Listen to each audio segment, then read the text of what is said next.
Yeah, but it's really come to this. This is the kind of content that is probably acquired in 2021. For goodness sakes. I don't know why YouTube was thinking this. And I don't even want to know why this is a thing. But YouTube decided that it was a cracking idea to allow people to make shorts on other people's content. Like, it really is a diabolical move made by YouTube in order for, I don't know, people that you don't know to make content of your stuff. So it's like, why not just make a stream, just detailing the stupidity behind all of this, and then go about on our day? And why not stream it so that people can share my pain as well throughout this long, lengthy process of clicking on short permissions and then disallowing this on every single video on my channel. And you can look up my channel if you want to be able to see how many videos that I have, and go from there about how many times we need to click on this goddamn forsaken stuff, and then go about our day. Hope you will have an absolutely wonderful day where you are within the world right now, whether it's morning, afternoon, night, evening, you're about to go to bed, you're about to have breakfast, stuff like that. I'm going to share my pain with every single one of you, because why on earth YouTube decided by default to allow this little feature to be enabled on every single video on the platform? Like, why on earth is that a thing? Why would YouTube go to such lengths to do this stupid thing and allow all of us content creators to suffer? Like, for those who cherish their products, they don't want their content to be shared out and then be legally stolen. Like, it's like YouTube doesn't want people to have a nice life. They want to have even more copyright claims and stuff like that going on throughout the world. And it's not like there isn't enough of that going on at the moment without this goddamn forsaken feature being automatically enabled on every single channel.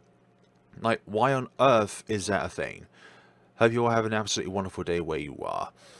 So yeah, this is pretty much just going to be for the entire stream, just going through this. This is a prequel actually to starting my streams every Wednesdays and Saturdays, sorry. So yeah, if you've missed out on that video, which I must have already done that video, then please rest assured that that will still go as planned, providing that I can actually get through all of this within one day. I've already done 2021 videos, then I thought, well, why not be a good idea to share my pain with every single one of you who are watching this. For watching, thank you very much. Hope you all are having a absolutely wonderful day where you are. Hope your day is as good as mine is going to be for the next few hours, or however long it takes to do this. Like, why is this even a thing, YouTube? Oh, no.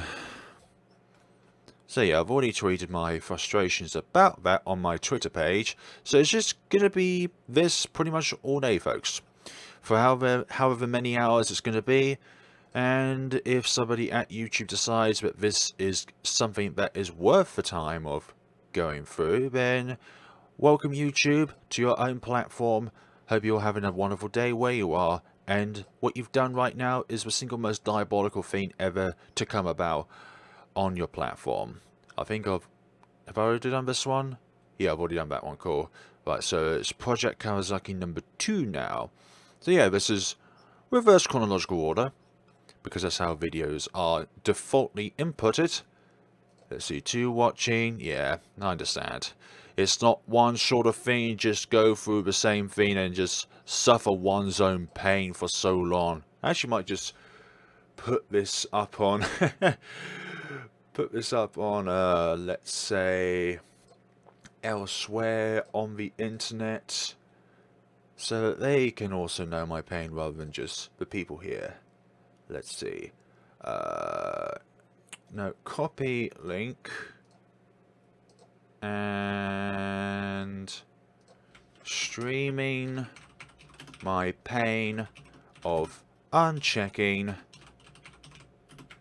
Allow people to create shorts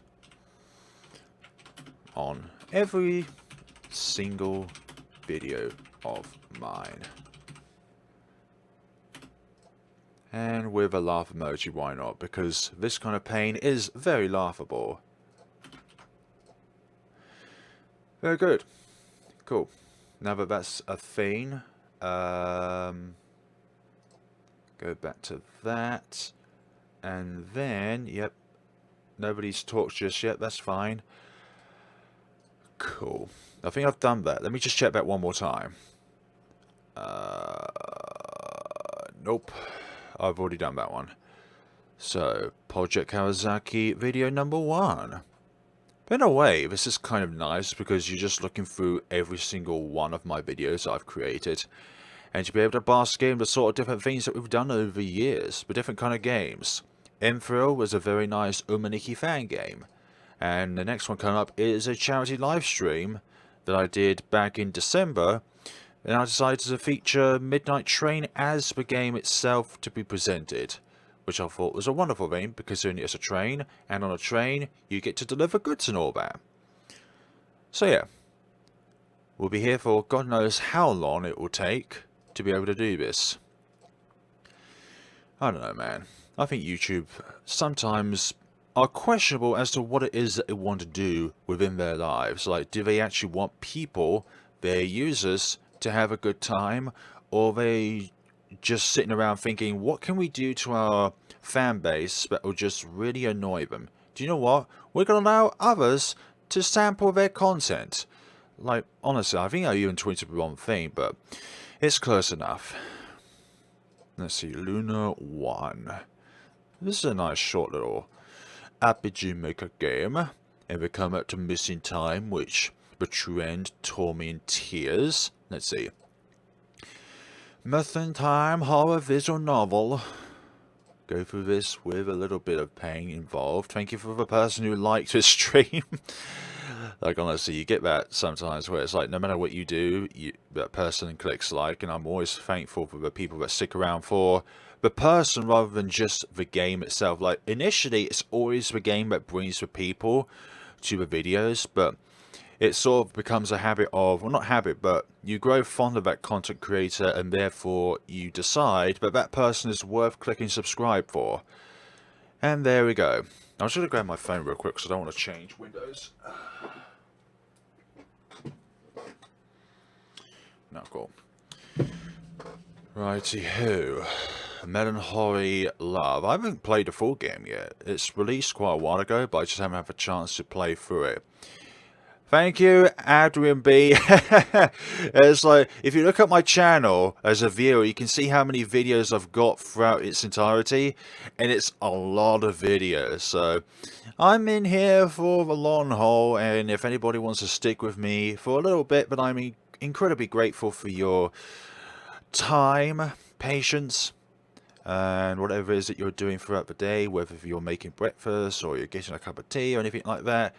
Just know that we're going to be here for the long run, and yeah, this is kind of a prequel to starting my live streams on the channel. And that is to just go about this diabolical task of clicking this on every single video. Like, I don't want to do this, but I also like my content as it is, rather than getting copyright strikes from people saying, hey, you're using their content. No, they're using my content. But guess what? YouTube is allowing people to go about and actually use your content, which is fantastic, YouTube. Like, dabby-dozy fantastic it is. Really is not. Like, I don't understand YouTube's way of thinking, and I don't want to know as well, actually. I really just don't want to know. Type by numbers was a terrible move by YouTube. Yeah, terrible is an underweighted word. I use the word diabolical or catastrophic, but yeah, it is indeed a terrible move, and I cannot believe it when I first saw a friend retweet out that this is indeed a thing. So I'm like, okay, let's go through this, and then I thought I had a great idea. Why don't we stream our experience on YouTube about a mistake or an annoyance that YouTube created? Isn't that just grand? And we'll do that in the hopes that YouTube can see like a Uno reverse card maneuver, seeing that, well, it's a stupid thing that YouTube has done. Mad Father Blood Mode, that was really cool. One of the more recent releases by I've forgotten their name now. They've also made Misao. Gosh, I'm gonna be good when it comes to putting people in the description below and stuff like that. But yeah, I just don't know. Hoping traffic picks up as time goes along. 5 viewers so far? That's okay. 5 viewers, wonderful. Right, save that please. I want YouTube to actually cooperate with me on this one. So yeah, November 2020. And we've made a the channel back all the way in 2015, 2016. So yeah, and I upload on nearly a daily basis. Greetings from Germany. Hello, Deadlocked. I am currently deadlocked with this abysmal task of going through every single one of my videos and, well, unchecking allow people to sample this content. And I'm doing that for like over 1,500 videos. I'm not quite too sure how many videos I've got on the channel. I know there's a lot. Midnight Train, what a wonderful experience that was. So the only good thing about this abysmal task is that we're recapping on different adventures that I've done throughout the years on the channel itself. So it's like, it's a bit of a rewind. YouTube rewind, am I right? No, I prefer one made by Mr. Beast, actually. And just checking this box. That was quite a funny visual novel. Girls, girls, girls. So yeah, I haven't really got a huge amount to talk about other than the fact that I am currently in purgatory. No quote-unquote about that one. This is the definition of purgatory. Like if you go to the game Purgatory and then you try to download the game, it's literally just this stream. And I'm joking, by the way. Oh dear. So yeah, what's it like in Germany at the moment? Is it wet? Is it cold? Is it warm? Is it hot? In the UK, it's just been permanently cold. Like, forever cold. Hey, speaking of Starlight Shores, they have a Steam release coming in at some point in the near future. Like, they've had an Itch.io release, but now it's the Steam release at some point in the near future. Which I think you should definitely check out. A wonderful friend of mine makes that game, and a wonderful friend of mine draws that game as well. Okay, Starlight Shores number 3. So if you're wondering what's going on, if you're just clicking on this stream, hopefully the description is self-explanatory because of the title of the stream itself. And it's like, why not do this to share my misery? Oh yeah, Gortober. Not a huge amount of traction, but I'm very glad that that was a thing that I did actually. And I don't know, would you guys like a I don't know if you have a lot of games still to play, but I can recommend you the horror RPG Valvalade. Also, the weather's very cold here. I'll check that out at some point after the stream. Actually, I'll just make a sticky note of some sorts to remember the name of the game. If WordPad doesn't cover it up. Viviette. Okay. Let me just have that in the background and I'll check that out after the stream. Or at least view it anyways, because I'll be tired from doing all this. Also, thank you for the game recommendation, by the way. Always nice to have some positivity out of a really, really bad situation right now. Not as bad as the you-know-what virus, but still pretty bad. This is kind of like a virus in itself, but for YouTube. Ah, dear. Yeah, in the UK it's very cold at the moment. It feels like it doesn't go above double digits when it comes to temperature and all that. Right, so Stitch, Gortober, what happened? Basically, YouTube did a thing where you see Short's permission right now. They basically allowed it so that this box is automatically clicked enabled, so that people can make their own content from your videos, and then from there you can't dispute that because it is enabled in your videos to say, hey, people can make content out of your videos. But then again, that goes against copyright claims, doesn't it? It's just great, isn't it? When YouTube decides to prioritize content creators and then decide, you know what, screw their content creating charms and their individuality, let's just let everyone have access to everyone's videos. So basically they click it enabled on every single channel. I'm not the only one. I bet every other YouTuber who likes these sort of games or likes their channel is incredibly annoyed at the moment. Yeah, that is stupid. That is a stupid thing, and I'm not sure what YouTube's stance is on thinking that that was a good thing to do, but they probably think that it's a great thing to do, like just allow everyone to have more creative freedom. But why create your own content where you can initially go to somebody else's content and initially steal theirs? Like, it's about just the best thing ever, YouTube. The best thing ever. 7 viewers. Welcome to the stream, everyone who's just joined. What is happening right now, if you don't know, is that YouTube decided very recently to enable every single video on the platform to allow people to initially steal your content, which is the most stupid thing ever to ever embrace a platform. Like, even more stupid than some people's mistakes that they've done on the platform and stuff like that, or purposely created those kind of mistakes to, I don't know, they probably thought that was a good idea at the time to do that kind of content creating, but yeah, I don't know. Hey, we've gone up to 4 likes, excellent. So I thought, rather than just suffer through this by myself, if anybody wants to watch my misery when I'm about this, then I'm very happy for you to be on board. At the same time, but I'm incredibly apologetic for this process to be a thing. I've already done that one. So we've done Paranoid. Now it's Cat in the Box. In the wonderful box. The lovely box, but it is. I was hoping that my first non-charity live stream would be something more positive, like, let's say, playing through this game and having a general chit-chat conversation. But nah, I wanted to do a second video on today, on the 4th of May the 4th be with you, on Sincere Deceit, which is, I think, a really nice off-fan game. You live in the UK, right? How is the situation over there, like, after... Oh, gosh. Yeah, the biscuit thing is all over the place at times. It's more stable now than it was when talks were initially going through.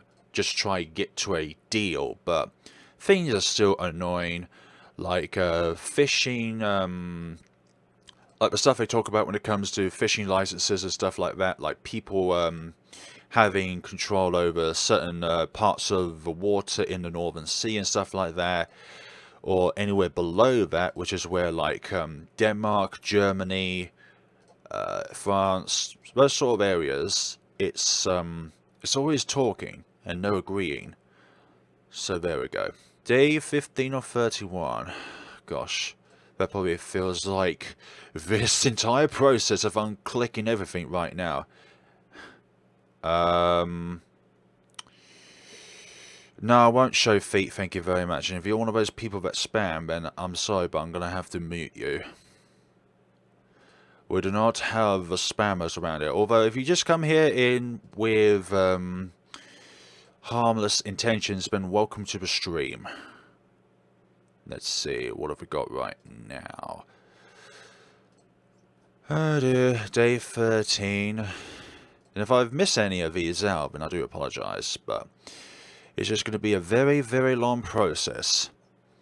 So yeah, I'm calling it biscuit rather than you-know-what, just simply because, well, it's probably like saying the name of a virus. It's going to be flagged for some odd reason.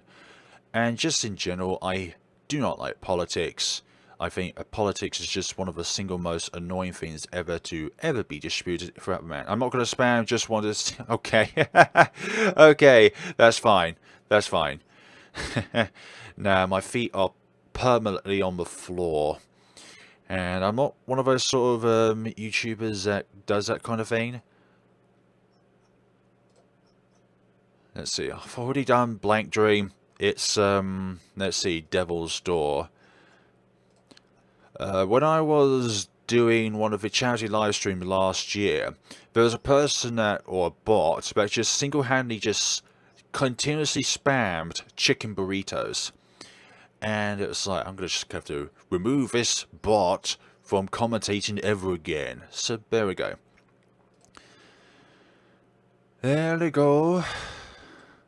6 viewers, welcome to the stream if you've just joined. I am here in the long run, and if you're just going and throwing throughout the day, doing whatever it is that you are doing at the moment, whether it's you're getting food for your day, or you're just surfing the internet because you're trying to kill time in order to be able to have the right time in order to go to work, and you just want to kill half an hour or something, then welcome to the stream. This is not how I wanted to start streaming on YouTube, but alas, that is how it is going to be. Like, YouTube did the most stupid move ever, and I'm going to stream the most stupid move ever by denying them, no matter how long it takes. But we're still only on December 2020, which I'm not happy about that. I'm not going to lie. Do you play other game genres besides RPGs? I play a lot, although I don't feel that a lot of games that I play are A, games that I'm particularly good at, or B, suiting for the channel itself.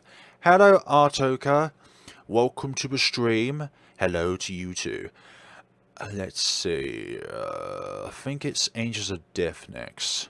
I embrace one word in there, which is the end of it, which is death at the moment with this task.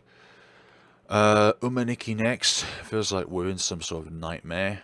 But I really liked going through this little series that I did back in October called Goretober 2020. Essentially just going through 31 different RPG Maker games. You mean like visual novels? Yeah, visual novels I do on the channel. I feel like they're quite similar to RPG Maker games in terms of delivering story with a lot of dialogue and context and stuff like that. So that's why you see a mixture of different games on the channel which are quite story orientated. But I've had recommendations from people saying like play games like Genshin Impact and stuff like that. But that's a lot of grinding, I think, and those kind of games I feel like there's a lot of I don't know the best way of describing it, but it's kind of like they go towards a certain kind of market in which people are allured by. So when you see that kind of content, it is automatically attracted to you. So yeah, there's that sort of thing. I know this video is only 1 minute 17 seconds, but I'm going to do this for every single video, no matter how short or how long it is, because I don't want people making content from my content without my permission, my actual permission, word of mouth permission, in text permission, just permission, something like that. I've got no visual novels planned in the near future to play unless something crops up, because I've got Sincere Deceit that I'm continuously playing at the moment, although I am stuck. Oh, now that you've mentioned Angels of Death, have you seen the anime adaptation? I have, and I really like it actually. I think the only reason why I really adore it is because of Zack. Like, he is this kind of villainous character, but he is a really funny individual. Like, if you can look past his like jump scare kind of visuals, then he is a funny dude. And yeah, back in the day, like September the 25th, he used to do occasional Pokemon card opening videos, but it's like getting the right light level and stuff like that. It's just really annoying, and I don't have a room specifically dedicated to the perfect camera capture quality. It's just a bedroom. Well, not a bedroom, but it's a place that's not suited for streaming and stuff like that. So yeah, Angels of Death, if you haven't checked out the anime and you are an RPG Maker fan, then I'd highly recommend checking out if you have something like Crunchyroll and stuff like that.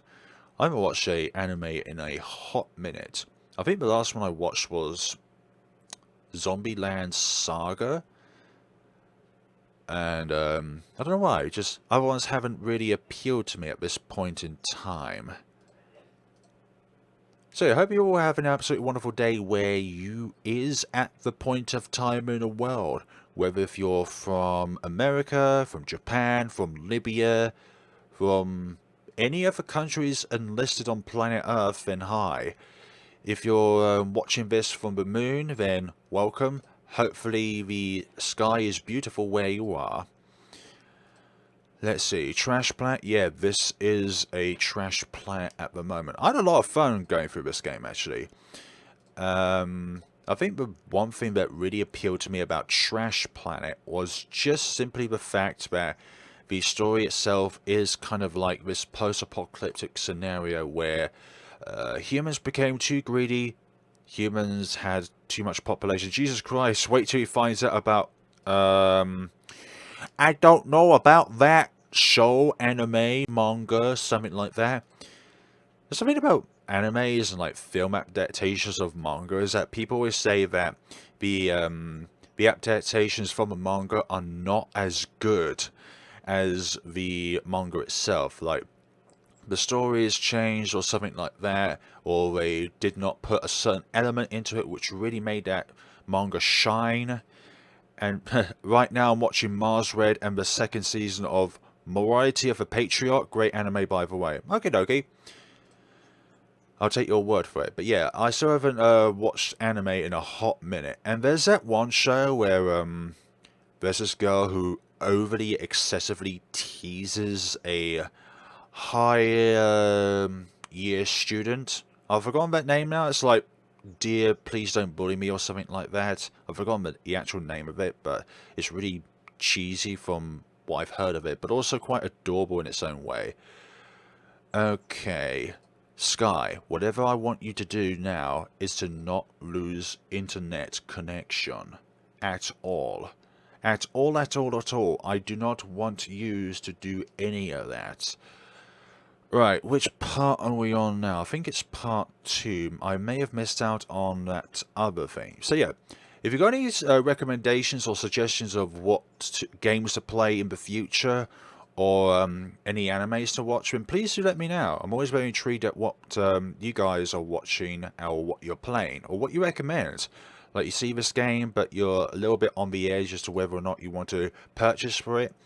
And then, if it turns out it has a lot of good views about it, then I'll probably play it myself. Unless it's one of those really, really, really niche games. Like, really niche. Like, let's say, Lola's World of Wonders. Like, that's an incredibly niche game. But it's also one that really captivated me, in a way. Like, if you know that game, or have ever played that game, then, you know what I mean. It's quite an emotional game. If you like the Sherlock Holmes series movies, then Mortality of a Patriot is perfect. I do like me a bit of, what's his name now? The actor who plays Iron Man and Sherlock Holmes, or the original, not the, I don't know which is the original Sherlock Holmes, but was he always the first actor to play it? I've forgotten his name now. You can tell my knowledge of films and stuff is not great at all. Anyways, we've diverted from the conversation of unchecking allow people to sample this content to something a bit more favourable, like content itself. Great. Larry, actually I don't think streams actually are something in which has to be shorts permissions, because it's not a video, it's a stream. I don't know how YouTube works. Even after being on the platform for about 5 or 6 years, I don't know how this platform works. I don't know what makes people click on the subscribe button and stuff like that. It's just one of those things, really. So yeah, hope you all have an absolutely wonderful day where you are. And if you're eating anything right now, then please do share what it is that you're eating. Are you having anything simple like cereals, or are you having something complex like a roast dinner, or a Chinese or an Indian or something like that?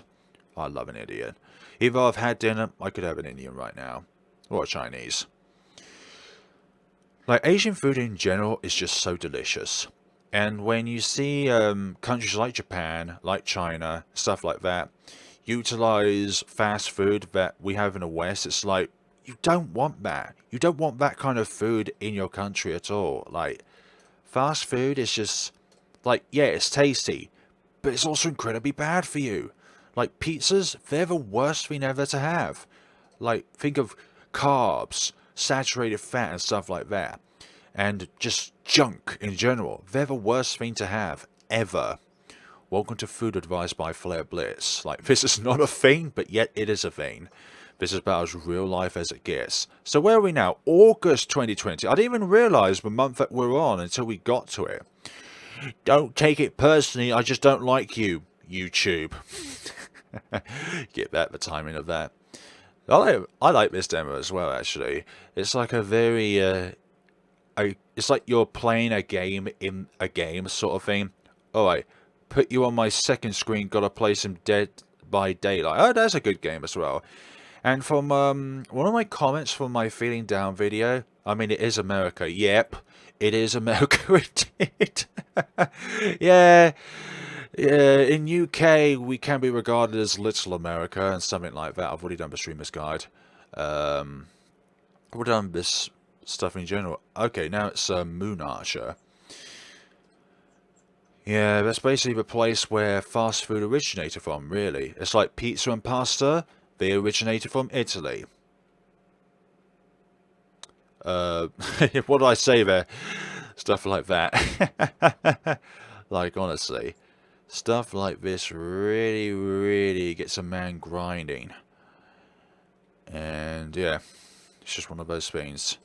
I remember Nikori's Rabbit Doll. That was a fun game. And the DLC itself was something that I, played just after completing the base game as well, like the DLC section of it. I played immediately after I completed the true ending of that game. Now that was a bizarre game in itself, and there's even like a fun side game from this universe where the main character has a different name to it, but it's sort of like a fun non-horror game, if you get what I mean. Don't have a name of it though. I can't remember off the top of my head. Right. To Be With You. Okay, that's quite a powerful visual novel as well. It's not like super popular, but it's one that's about the theming of, well, not theming, but the subject of gaslighting. And if you don't know what that is, Google it. But essentially, it's essentially planting seeds of doubt in someone's head into believing them that they are something in which they are not. Good morning, Flair. I do hope that you are doing well. Thank you very much for joining in, Z. Logging into stream. First thing I see is Sherlock and Powerwolf. Quick question. Have you ever heard of DDLC? Doki Doki Literature Club? Yes, I have. I've played that game on the channel. And to be honest, that is a very dark game in itself. So yeah, to everyone who's just joining on the stream, thank you very much. Good taste, you lot. Yep. Good taste, everyone, in this stream. This is a channel where everyone who watches me has very good taste. Also known as, whatever you believe in is the correct thing to do. Unless, of course, you want to be a serial killer. And therefore, please don't pursue your dreams, ever. Let's see. Oh yeah, Deadlock's profile picture is the logo of a German English metal band named Powerwolf. Okie dokie. Aha, so that is the reason for that, because I didn't see Powerwolf in the chat, and then you put that there, and I was like, okay, now it makes sense.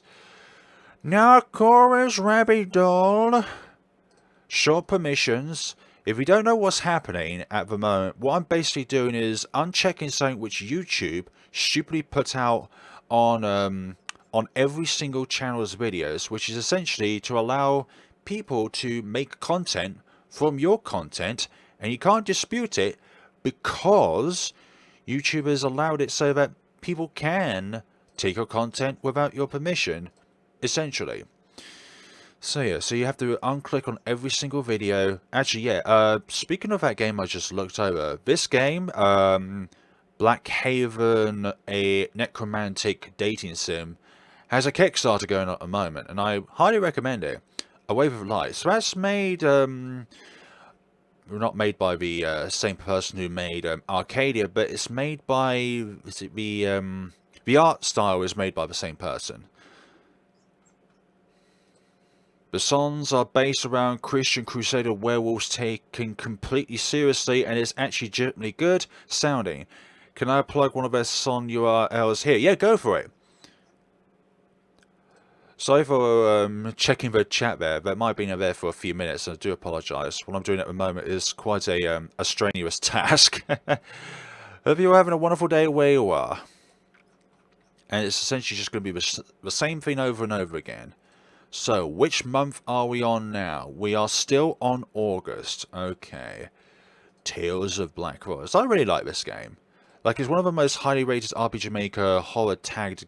Wait a minute, wrong box. Horror tagged games on Steam. So I thought, why not check out this game since it seems so highly reviewed? And I really loved it. It seemed a bit haphazard when it came to the plot itself, but I really liked the characters. I liked the pacing of everything that went on throughout Tales of Black Forest. Even though I made it quite a long series, it is quite a short game when it comes to the gameplay time, but the scenes itself is what makes it very long. 9 likes. Thank you to everyone who's liked the video since the last time I checked it. Cool. Cool beans everywhere we go. Right, let me just check something real quick. Nope. Okay. I was just checking my phone to see if anybody has seen the tweet that I put out that I'm streaming this experience. Cool. Doing that.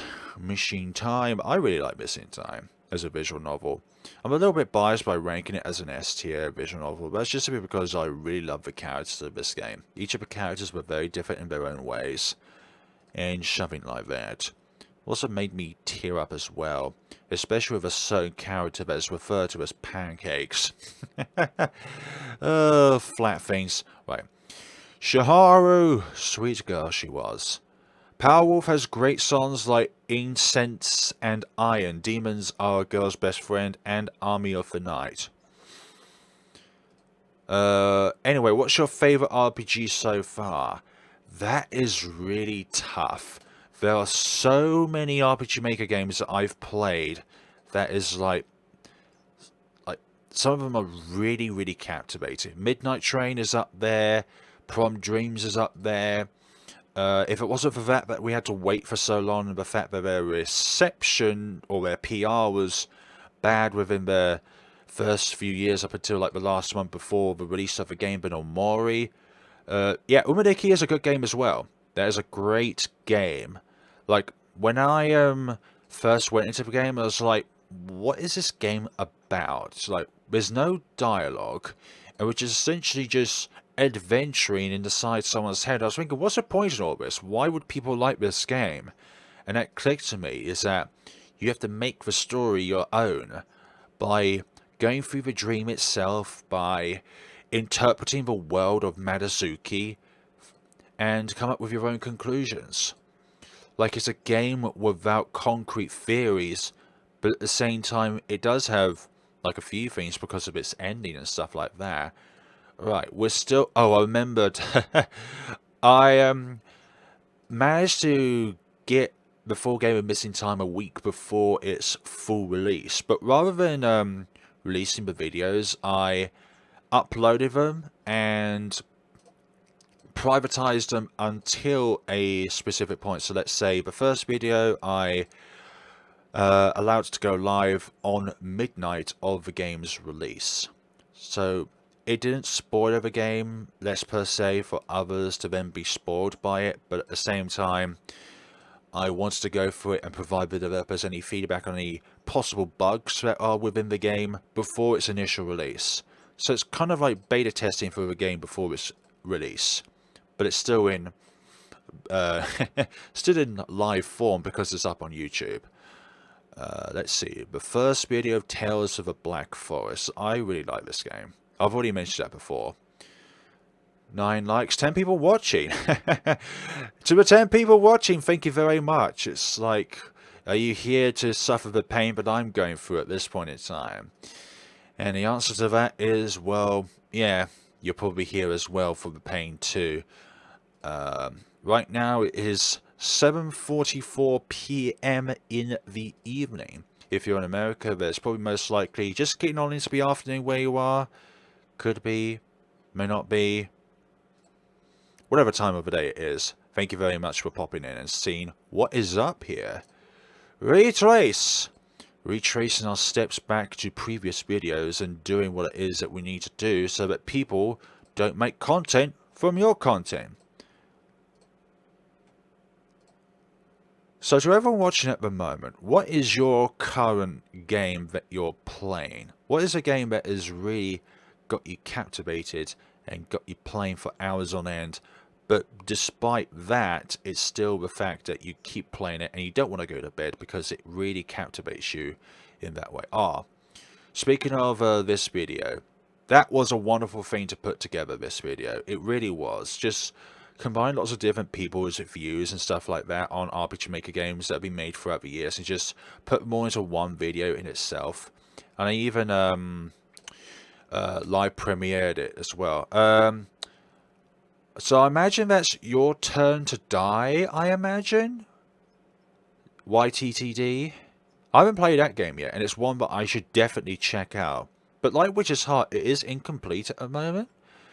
Like, I'm waiting for the next episode of Witch's Heart Final to come out.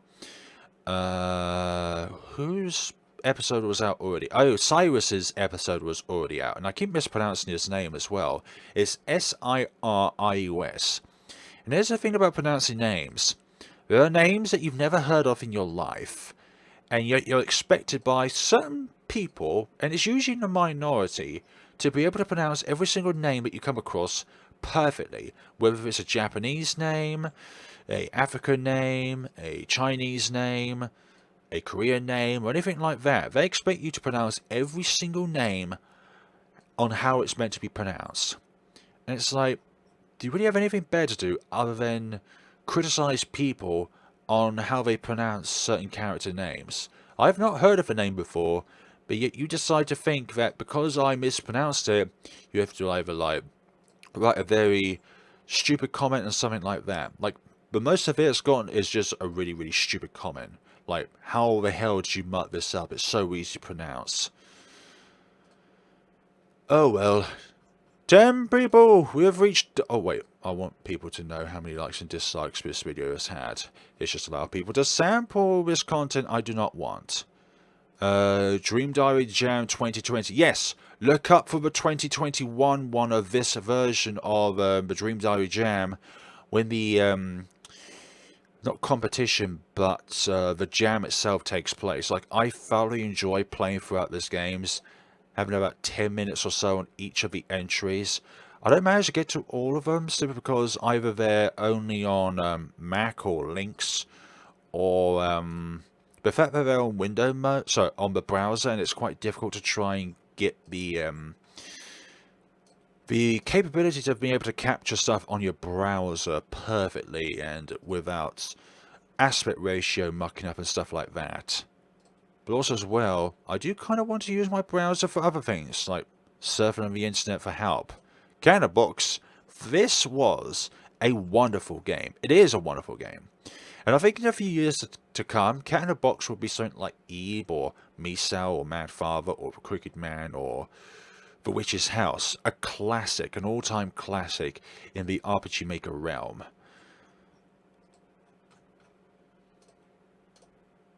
Guan Moon, another game which the full game is released but I've yet to get around playing. Heart Knots, that's a very cute demo to play. Have you ever thought about... So, does it... Are you referring to, like, the time that I stream at? 11:30?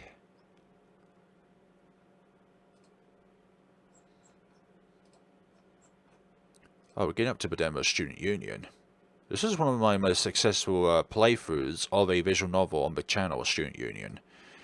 And what a dark twist at the end of it was. Like, honestly, that cliffhanger at the very end, it put me in tears mentally, because it removed one of my, well, my favourite character out of the entire sequence.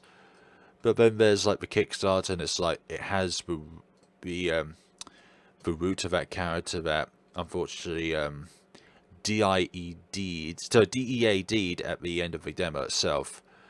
And oh yeah, perfect gold.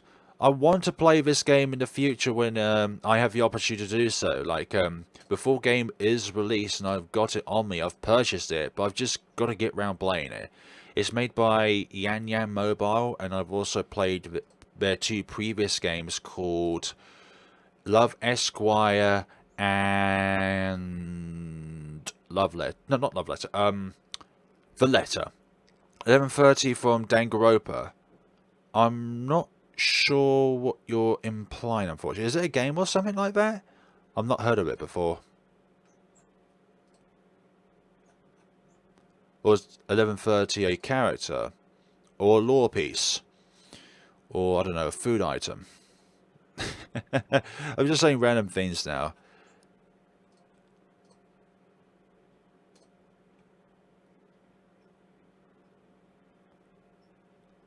Let's see. Wait, really? Yeah, I'm sorry. I'm not really caught up onto stuff like this, unfortunately.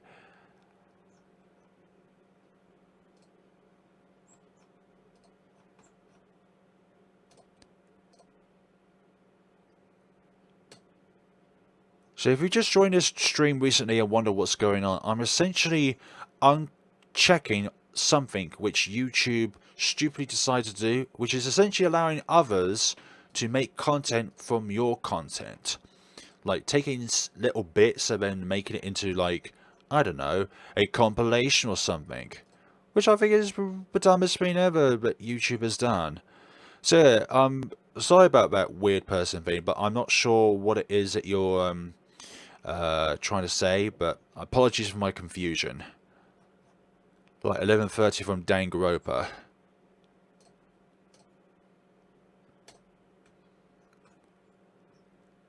So what are we on? June 2020. We're gonna be here for a long time. I can just feel it. And I remember back in the day as well, I used to upload many more videos per day. Like sometimes I'd be like up to 3 videos a day. But then I decided, rather than just editing the beginning and the end, I thought take little snippets out of there, out of the middle, so that it includes the best parts of the video in itself. But that take up more time, and I don't really want to do that 3 times a day. Years maybe.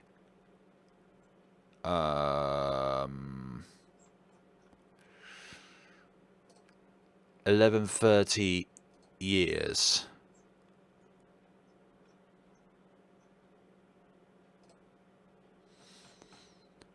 Alright.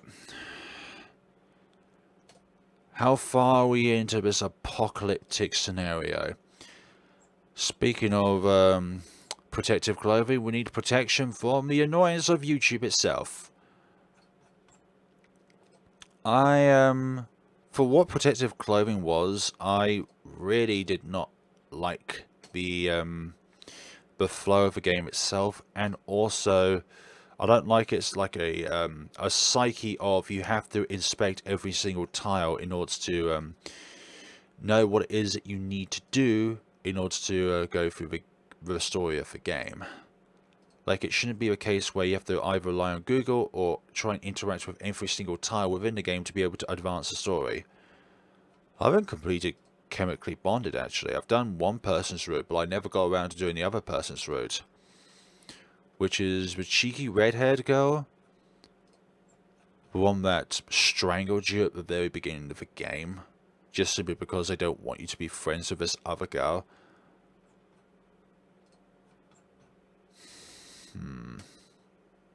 11 likes! Thank you to the person who most latest liked the stream. I'm surprised this thing has gotten any likes at all, but I'm guessing you're here with me along with the journey. When you're able to join, that is. I found Find Me really weird. Like, one of the endings is just a little bit on the fence. If you played the game, you know what I mean, but if you haven't, then play for yourself and you'll see what I mean when it comes to on the fence sort of thing. So is allow people to sample this content basically just another way to say let people steal your content? Yes, exactly. That is literally it. It allows people to steal content, but in a legal way, which is, I think, the single most stupid thing that YouTube has done. And I think by default, previously, this was unticked. But now YouTube has decided, let's just select all on that on every single channel on their website. So that is a stupid thing in itself. Also, if I missed out any videos at all when unchecking this, then please let me know. It just feels like I'm doing the same thing over and over and over and over and over and over again.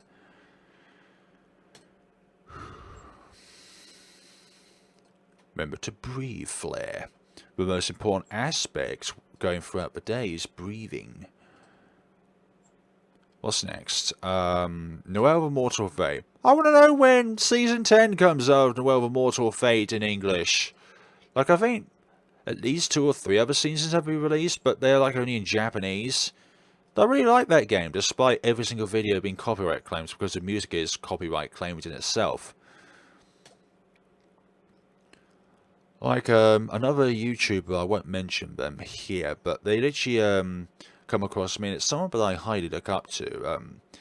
They came across to me and said, like, is this stuff copyright claimed and stuff like that? And I was like, yes, if you don't want your videos to be copyright claimed, then don't play this game, because it is literally littered with copyright claim music. Angel of Death episode Eddie was wonderful. I want to know when the other episodes will come out for the other characters, like Catherine. Like, she itself, she is a heinous villain, but I like her characteristics. Let's see, we're on the one ending build of Missing Time. So we had the demo of Missing Time, then we had the one ending build of Missing Time, then we had the full game of Missing Time. So what the one ending build of Missing Time is essentially one person's route. I think I've already done that one. And you go through it, and essentially it's just like, you get to see one person's route, but in the full game you get to see everyone's routes. Or the 4 people anyways. But speaking of Missing Time, there's going to be a new build in the near future which contains another character's routes. I used to roll the dice. Unfortunately, I'm still not synced with what you're saying, unfortunately. Let's see. That one. Just an update. I need an update. From YouTube to say that you can unselect all of these without the task of going through every single video individually. 8 now watching. Thank you very much for joining the stream. To the one person that joined recently. Maybe you're somebody that clicked in and out because you're finding something else to do, which is perfectly fine. We all have different things that we do within the day, whether they're small things or big things, important things, not important things. There are so many things that we do as people that we don't even recognize, like their peripheral vision sort of thing. Like they're there, but you don't recognize that they're there, and that's within things that we do during the day. I swear, if it gets dark and we're still on 2020, I'm going to be so annoyed. Because I want to stream tomorrow. This may actually take me a few days to do, actually, unchecking all of these videos. Because you think, okay, yes, it's just unchecking, feel my thing in my enemy's thing. I'm still not in sync of what it is. I'm sorry. I'm not hip like with the cool kids and stuff like that. Something along the lines. Feel my thing in my enemies. Oh, I've already read that, sorry. Okay, we're coming to the end of this page. Okay. Keep on doing this. YouTube probably think nobody's ever going to stream their experience of unchecking through the thing that we created. Nothing at all. No one's going to do this kind of thing. No one's going to share their pain of unchecking every single video that they have on their channel so that people don't legally take your content for themselves. Surely that won't be a thing, right? Ron, give me a moment. Sorry about that.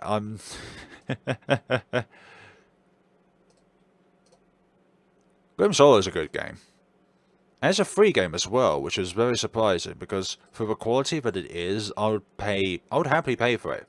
Like, it is such a wonderful yet emotional, short RPG Maker game.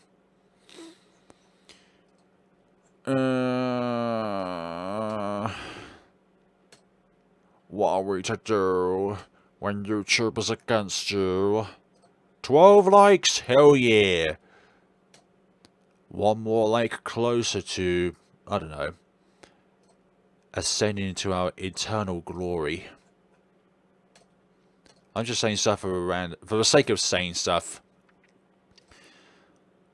So one person mentioned that their go-to game at the moment is Your Turn to Die, unless it's like one of their favourite RPG Maker games ever released. But what is the current game that you guys are playing at the moment?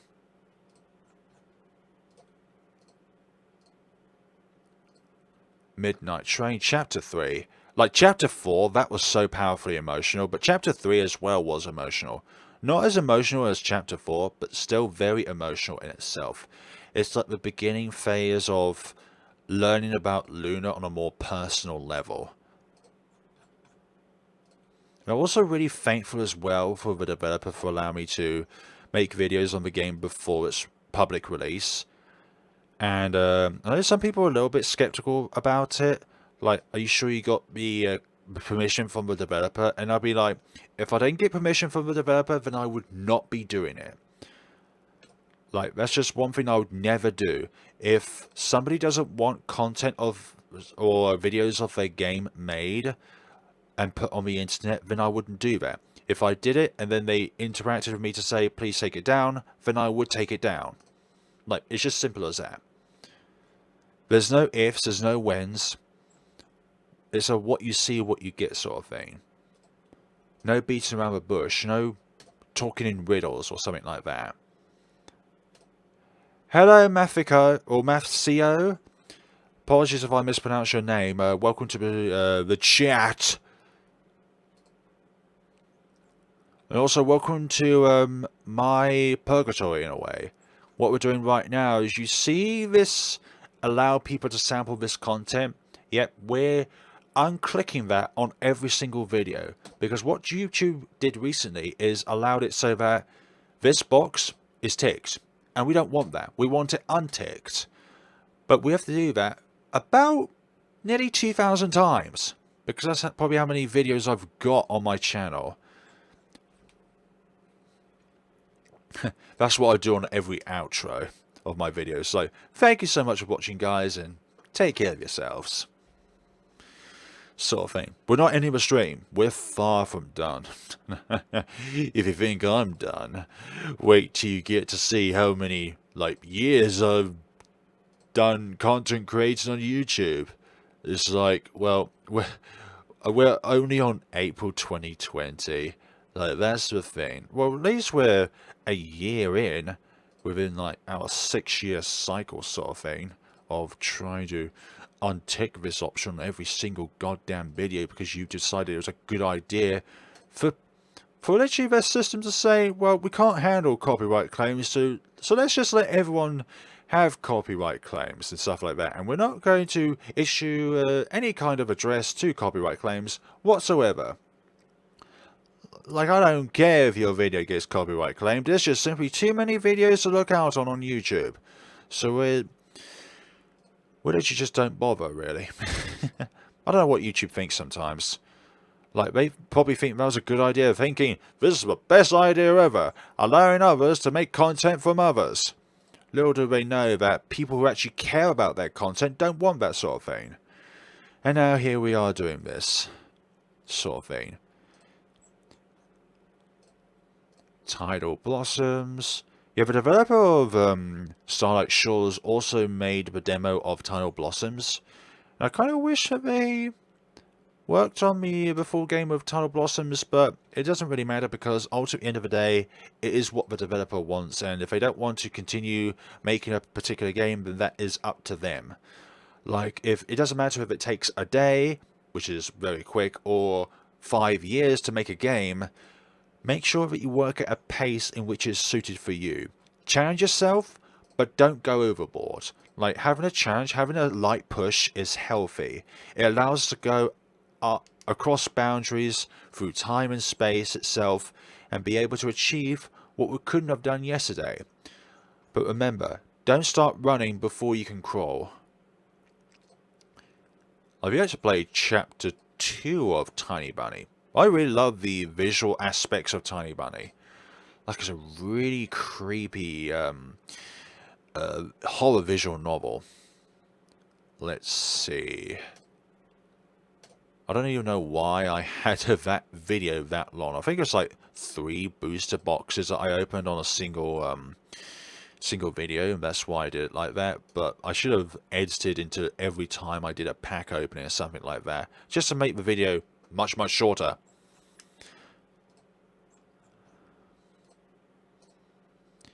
Yeah, speaking of Pokemon, has anyone been playing the new Pokemon Snap game?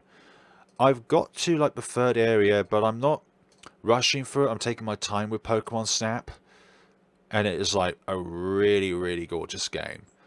Like, I loved Pokemon Snap when I was little, when playing it on the Nintendo 64, and just hearing the news for the first time that, oh, this video, man, this was when, like, I first thought, like, let's just give some general advice. Nothing concrete, but just some general advice. This was like when the first lockdown ever occurred from the you-know-what virus. 13 people have liked this stream now. Lovely. Let's see. Yeah, I never continued Eves of Soul because I find the mechanics to be able to go through the game far too finicky. Although I like the story itself, but I just couldn't get through the... Oh, you want a game that will really tear you apart and make you see red? Play Clear, if you ever can, or Sleer. It's clear without the R, however you want to pronounce that. That is such a rage-inducing game. It's like Dark Souls, but for indie games. Project Cat I'm looking forward to their next build. Like, it's one of the most highly rated RPG Maker horror games on Itch.io, or something that is akin to that. So yeah, where's here? There are so many games that I could recommend that are kind of RPG Maker horror-esque, but Project Cat is definitely one of them if you're looking for a short and sweet scenario, but also a very cheeky one. The main character is a really cheeky character. And I like it when they're not playing the innocent, I'm trapped here, I need to get out of here, help me sort of scenario. Or the scenario where the protagonist has no idea where they are or who they are. Yes, I'm talking about you, Pocket Mirror. Which fulfills both of those roles. But it's not a bad scenario, but at times I just wish the developers of games wouldn't resort to the same basic formula of I'm trapped here, I can't remember how I got here, I don't know who I am sort of thing. Which is not a bad thing. I'm not saying it's a bad thing. I'm just saying think outside the box.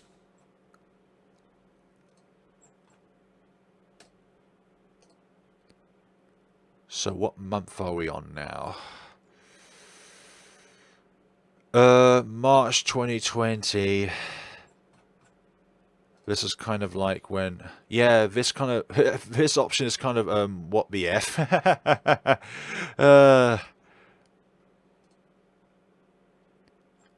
I remember making this video, kind of like a little thank you video to VG Person for all the translations they've done over the years. And I specifically made it on February the 29th because February the 29th, if you know, is a day that only happens once every 4 years. Oh, Witch's Heart. It's such a long game. It's like one of the it's probably the longest RPG Maker game I've ever played, but it's still captivating in its own mysterious ways. Like, what is the next episode going to be? Is it going to be Wildlords 1, or Ash's one, or gosh, Noel's one. Like, it doesn't matter which one's next. I'm all for Witch's Heart. I've been thinking about this for a while, and this is something that is going to be relatable for my Discord server, which I haven't put down in the description. I should have done that actually, but you can search for one of my other videos to check out my Discord server. But I'm thinking about commissioning a lot of different emojis to put in there of like different RPG Maker horror characters. And I'm thinking about doing the characters from Aria Story and Midnight Train and put those in. Like, I've already got like emojis of those characters, but they're like expressions from the game. But what I would like is emojis that are unique and only to the Flare Blitz Discord. But also, like, if you have like server boost or something like that, you can put it on like other Discords that you're on and stuff like that. But I really like that sort of thing. If that is something that you guys would think would be a good idea, then let me know if that is a good idea, yes, but also which characters you would like to see. Like, let's say, kind of like the protagonists of every game, but also like Gary and Eve. Not Gary and Mary, I mean, sorry, from Eve.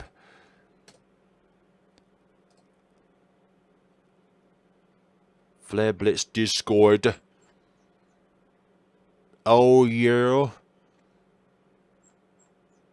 Otherland was a visually wonderful demo RPG Maker game. Like, it wasn't long, as you can tell, it's only 48 minutes. And that's like, with edits. But it was a really nice game. Also, there's an updated version of Shrouded, I remember correctly. But it's more like a visual change over anything else. So yeah, I do play horror games outside the RPG Maker engine or the... Sorry, my PC wants to make some of them capitalize. That's fine, don't worry about that, Z. We're all human at the end of the day and we all make mistakes, so don't you worry, buddy. Mari, speaking about Z, this is your game, isn't it? Mari? A little butterfly there, or whatever that creature is. It's like a corrupted soul. Yes, I do have a Discord. Yeah, if you check out one of my other videos, then you'll be able to see in the description below in those videos the Discord itself. Like, oh, hold on. I've got an excellent idea. That's it there. I'm thinking... I'm already surfing through my own videos in order to unclick short permissions. I'm thinking, why can't I just do that myself? So I've just put it down in the description below. I'll check out whoever's joined in a little while. Just simply because I'm using the same screen as my Discord screen would be to be able to capture this footage for you guys of just doing the same thing over and over and over again, but on different videos. Right. Just like 2020, I'm looking forward to finishing the 2020 sections of this. Mary.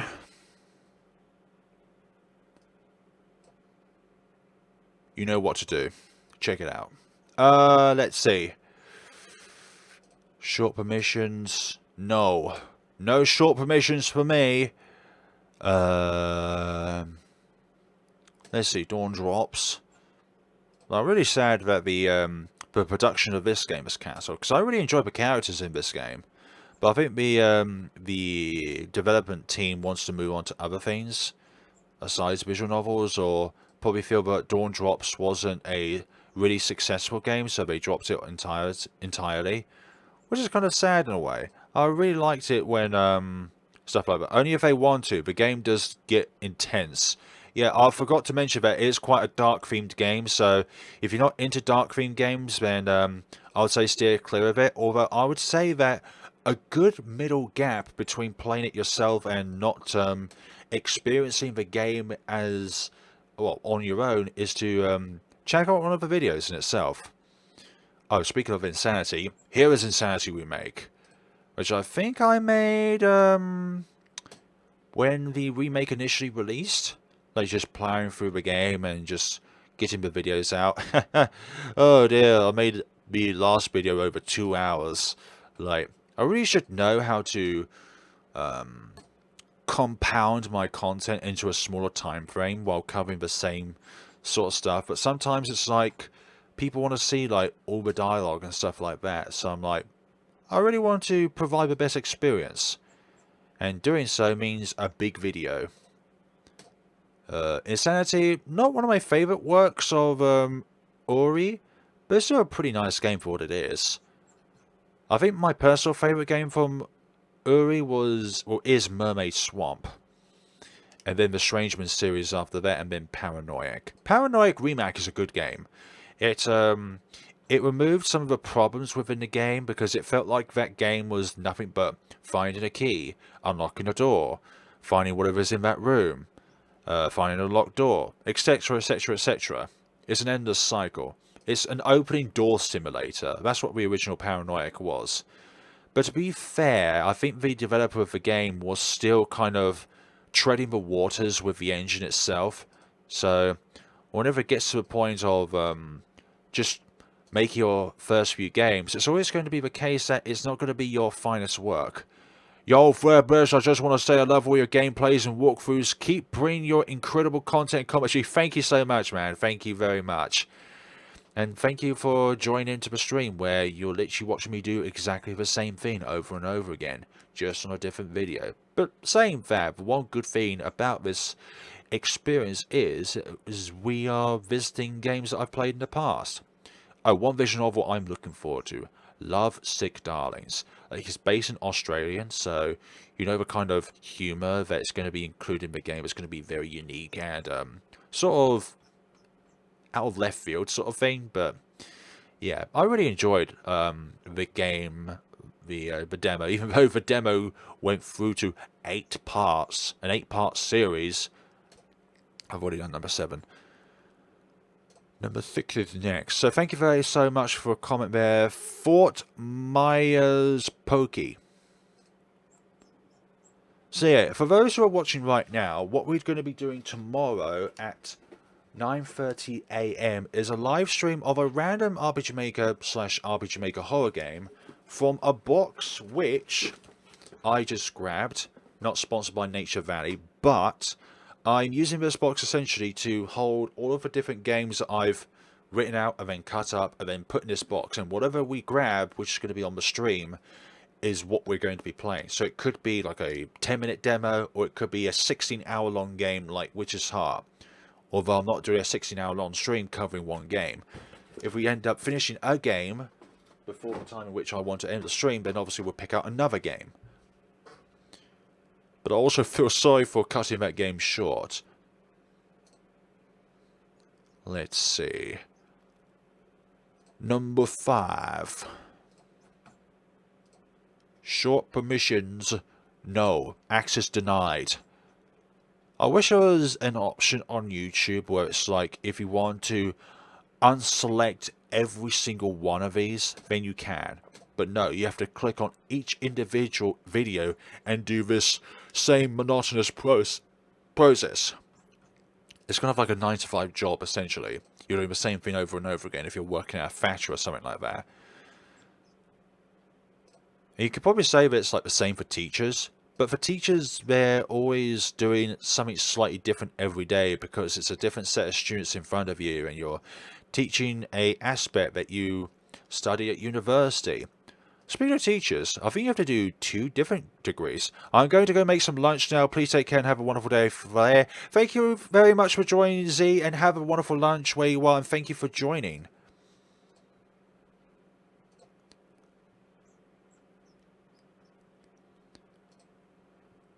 Also, for the Wednesdays and Saturday streams, I'm not going to be as energetic, just simply because I want it to be a more relaxing time than what it already is a relaxing time for you guys to watch. Oh, Virgo vs. the Zodiac, that was a wonderful game to play. Not RPG Maker, although the demo was RPG Maker, then the developers moved it to a different engine. I've forgotten the name of the engine itself now, but I thoroughly loved this game. I also love the humour from the protagonist as well. It's like they treat everyone equally annoying. Sorry, equally as bad. Except Piscus. And the Ginger Man as well. I think it's definitely intentional that you have to uncheck each individual box to discourage creators from doing it. Yeah, in a way it feels like it. But it doesn't matter what. Every single YouTuber who values the content that they're making is going to be annoyed by this change. Like, honestly, it's going to be such an annoying thing for content creators such as myself who have been making videos for a long time now to go through and uncheck everything. I don't care that it's going to be like a 1-minute update video. I'm not letting people make content from my content without my permission. If it's like, if you ask me for it, then I'll be more than happy to do so. But for somebody that I don't know just to come along and take this little bit of a video and put it within their compilation of videos, no, I don't think so. When it comes to like reaction videos, I'm very happy for people to use my content as a means, but obviously contact me first so that I know that you're planning on doing that sort of thing. Like another YouTuber approached me about the All Endings video that I did with Purgatory 2, and they wanted to react to that, and I was like, sure, absolutely. We've got similar content creator sub count, and you have an equal amount of passion for RPG Maker games that I do, so by all means, go ahead. But it's that initial stage of asking me and saying like, hey, can I react to this? I'll put you down in the credits or in the description below and that sort of thing. And I'm perfectly happy for that to happen, by all means.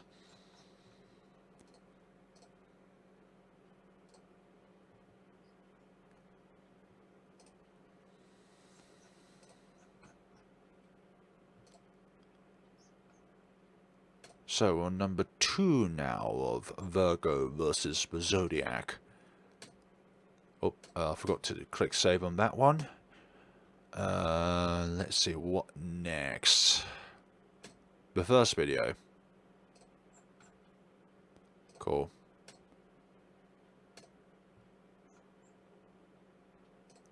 One game I've been looking back on at the moment and playing it for nostalgic reasons, but also just simply because of the game itself, is Red Alert 2: Yuri's Revenge. If you guys know what I'm talking about, you know that that game is cracking. Like, I couldn't play it initially on Windows 10, but then purchasing it on Origin allows you to play it on Windows 10.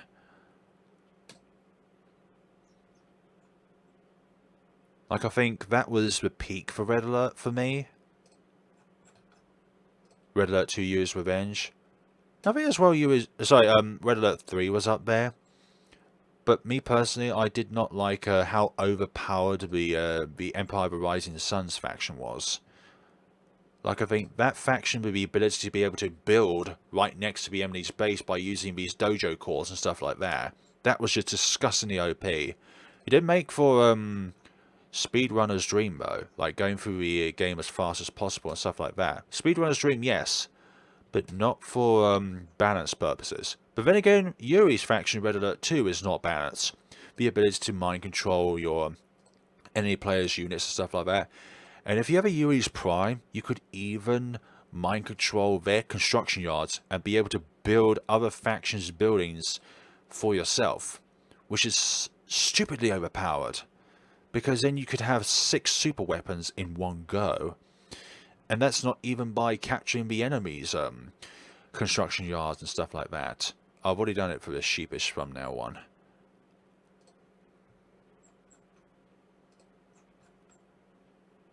Oh, for goodness sakes, I've lost track of where I am now. Hopefully this is it. Oh yeah, Let 'em Align. I thoroughly enjoyed the visual mechanics and the story of it. One thing I detested about it, and the reason why I didn't play it fully, was because the battles were too complicated. There's too much involvement and the difficulty is just way too high on it.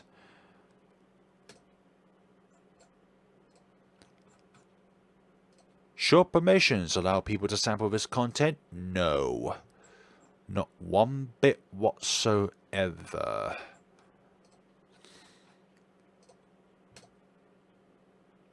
The Mystery Files of Detective Inyeb. I thoroughly like that series as well. Speaking of translated games that Memories of Fears have done, I'm going to thoroughly miss their updates and stuff like that. Like, Memories of Fears was one of those teams that put out some seriously good translation qualities when it comes to their games. Like, amazing stuff. Like Mystery Files Detective Inaba, Corpse Party, Purgatory 2, Purgatory 2 Demonic Mode. Like, if you watch my completion of Purgatory Demonic Mode, you could tell how happy but also how relieved I was at the end of that endeavor. Like, I practiced that for about 16 hours trying to get the perfect run. 16, 18 hours? I don't know. And it was just, all of it was with frustration from two main subjects of my demise. Number one, half tiles, and number two, functions not interacting correctly, like let's say pressing a button or something like that. Like sometimes when you try and press a button, the game doesn't register you as pressing a button, so you have to try and rework your route. So if anybody wants a guide in order to help you complete Purgatory 2 Demonic Mode for yourself, then please let me know and I'll try and come up with a video for that. Maybe I can put it on, like, let's say, an official video outside one of my schedules. Like a off-schedule sort of thing. A surprise video, if you will.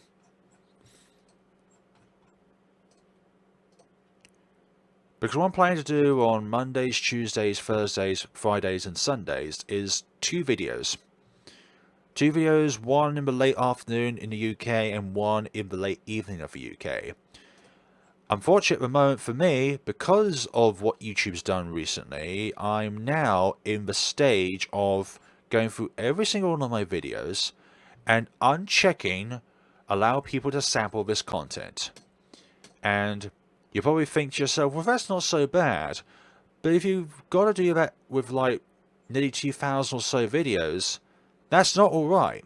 Also, thank you to everyone who has recently liked the video recently. I thoroughly appreciate your support and for your time here. But also to everyone watching, I appreciate your time here.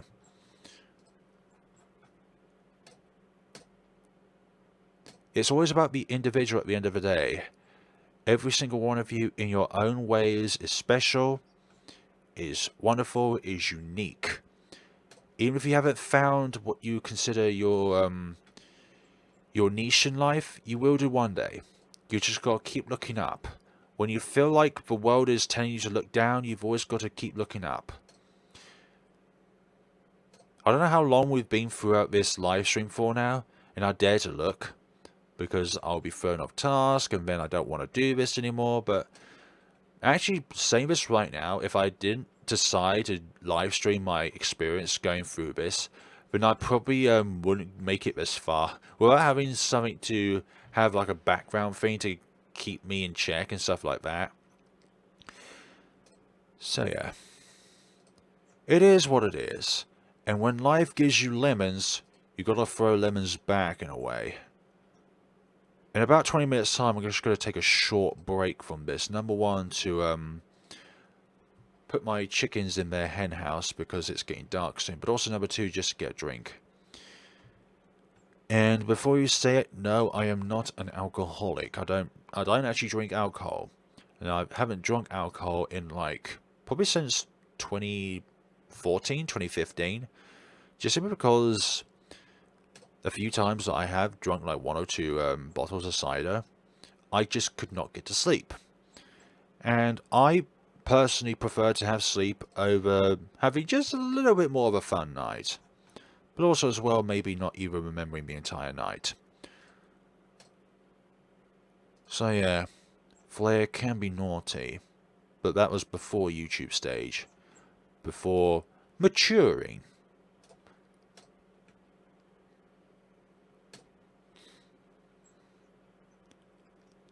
Let's see what's going on here. What video is it now? Is it this one? Is it this one? I've already done that one. What would be really nice is if I go on to the next video and it's already unchecked. YouTube's like, I see what you're doing, just let me do the rest of the work for you. That would be great.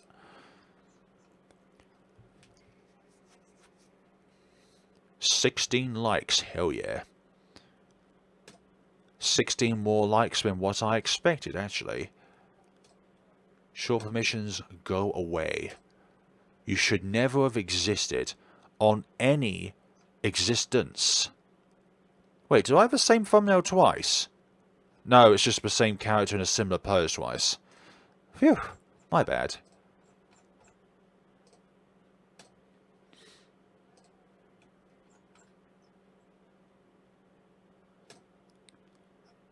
Oh my gosh, what a goddamn long description that was. I was just putting timestamps in the description rather than putting it like in the introduction of the video itself, which is probably what I should have done actually. But then again, in text form, people can simply refer to it, and it's like if they want to go to a specific ending, they can because the description provides the time, rather than trying to go back to the introduction in order to remember that point of the game. That point of the video, I mean, sorry. So where are we now? Oh, we're in 2019? I haven't even realised. I haven't even checked the time in which we're going through this in.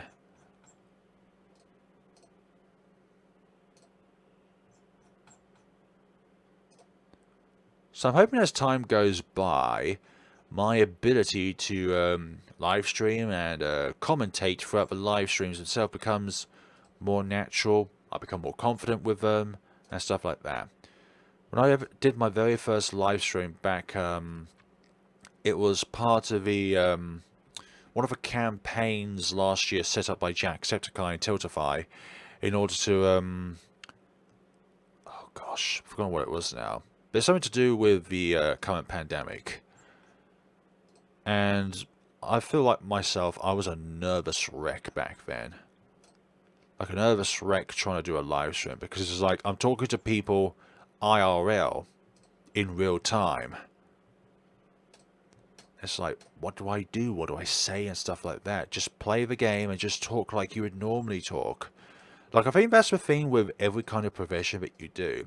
No matter what you do, don't try and have like a two-faced setting on so that you try and act like this kind of thing in order to picture yourself.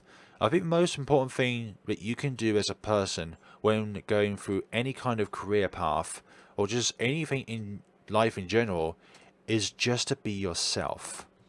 And that's, I think, all it is that you need to be. It's just to be yourself. Don't try and be something or somebody that you're either uncomfortable being or are not, just period. Here's me giving life advice while I'm doing exactly the same thing over and over again. I'm checking this box.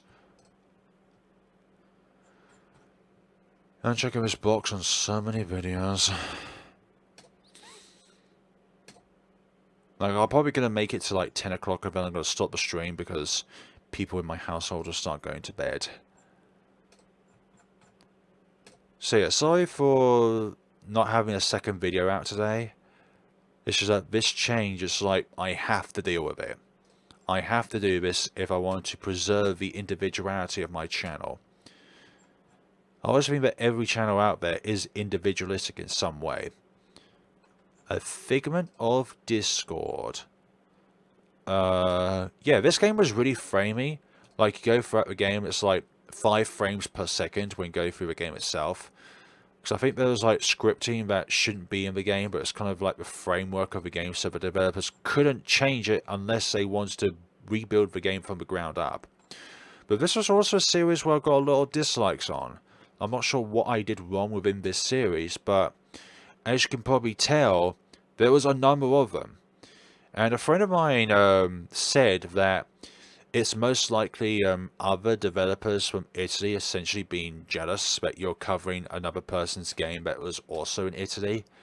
So it's kind of like a rivalry thing in Italy where it's like whoever's content gets uploaded is kind of like the one that shouldn't be on there because why didn't you play my game sort of thing. Which I think is a wrong way of look. Oh no. What? Error loading monetization settings. Some information may be misaccurate or incorrect. I'm not even monetized on YouTube.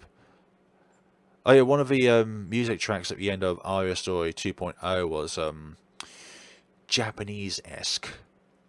Japanese voice sort of thing.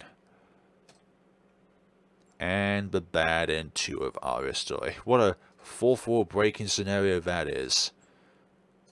My worst nightmare at the moment is the internet cutting out. I don't want to do that because number one, I can't uncheck these boxes, but also number two, well, the stream would end because access to the internet would be removed. Our Story is a beautiful game. It is a beautiful game. 17 likes. Thank you to the person that made it from 16 to 17. Hope you're having a wonderful time with this stream. For whatever entertainment value this is for yous. Maybe some people are masochistic and just want to watch a person suffer. In a non-heinous way, obviously.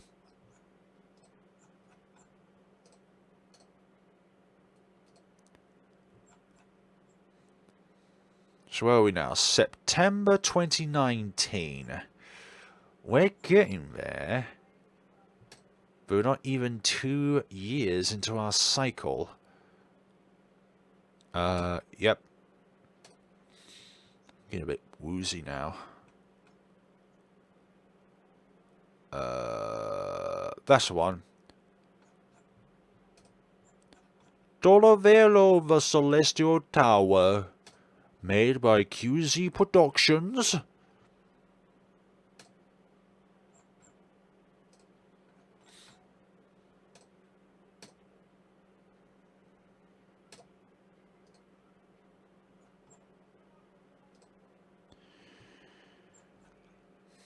Edric. The dorky wizard. No, he's a sorcerer. No, he's a wizard. What's the difference between the two? Does it really matter? One's called a wizard and one's called a sorcerer.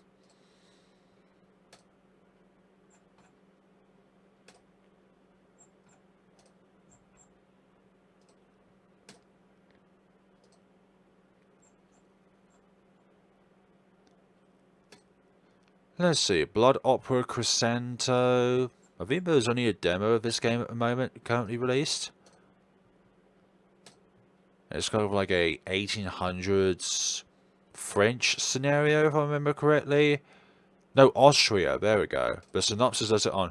I got you on in the background to distract myself from the pain of calculus. Good luck, my friend. Maths. Lovely, lovely maths. Unpopular opinion, but I prefer maths over English. Like, I really struggle with vocabulary, with adjectives, adverbs, verbs, nouns, pronouns, and stuff like that. I cannot get the differences between the different meanings of them all. So if you tell me what is 1,000 times 1,000, all I gotta say is just put the extra zeros on one end and put them to another end and you got your answer. Dreaming Treat. I like this series actually. I'm looking forward to their next game within the series the developers put out. Gosh, it's a part of a series. Oh my gosh, that hideous look from Ruby. Like I knew there was going to be like a shock factor into it when I made that thumbnail. Then we have Edric and his real life name. Then Lilia.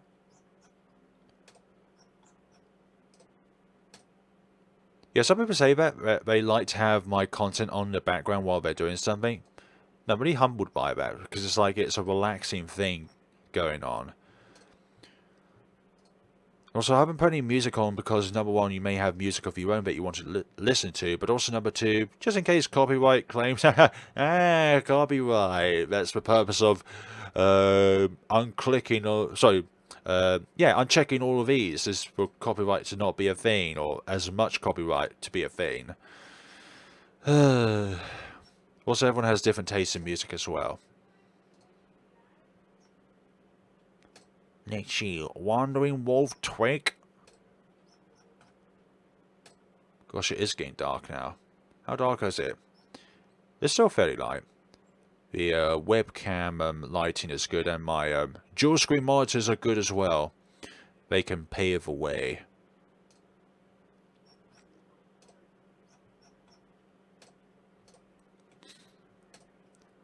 Clever Fox Moxie. Friendly Bunny Mochi. And the first game in the series. Also the name of the series itself, Lonely Wolf Tree series. Cool.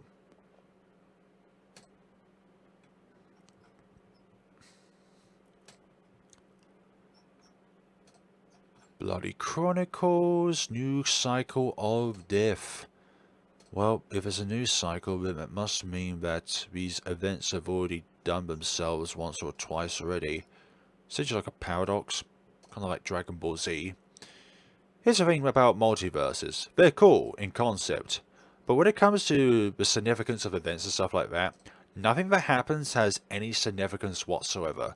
Because in another universe, the opposite is happening. Also where you could just simply revive that person using the Dragon Balls or whatnot. Like death, it takes its significance away, its shock factor and stuff like that, because you know that they can just simply be revived and stuff like that. Like multiverses are cool, but when it involves that sort of thing, just nah. Actually, yeah, we'll keep that. Rate to her, allow people to sample this content. No.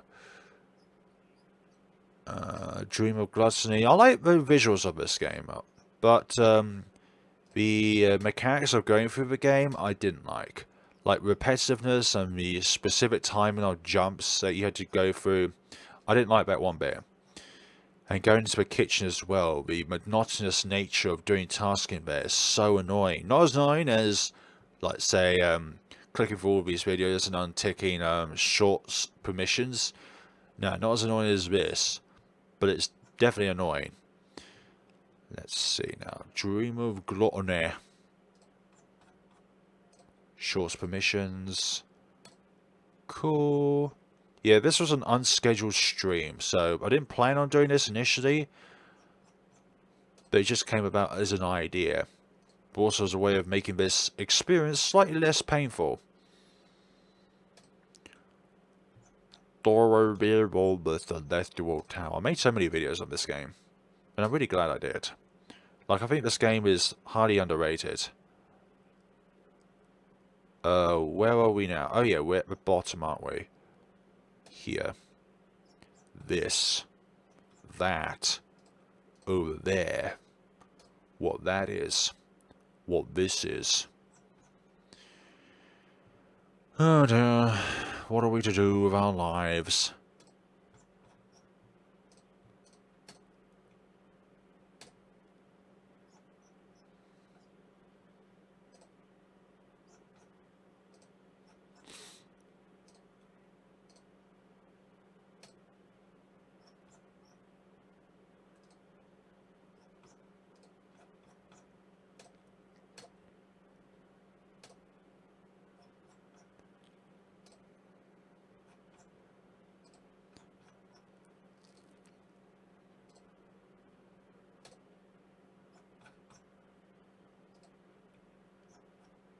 Once we get to the bottom of this page and we flick over to the next page, I'm going to be taking a little break.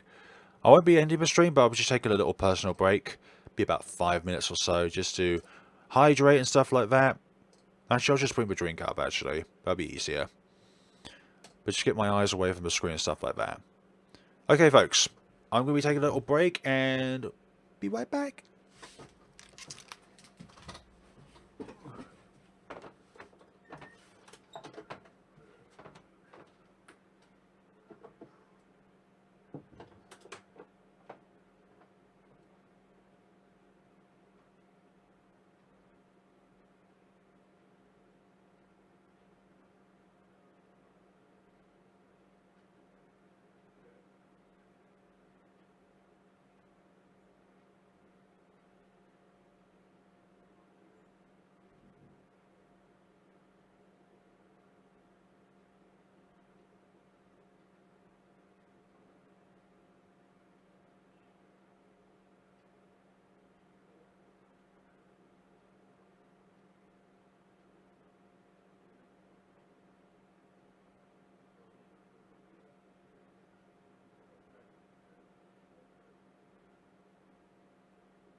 I'm big.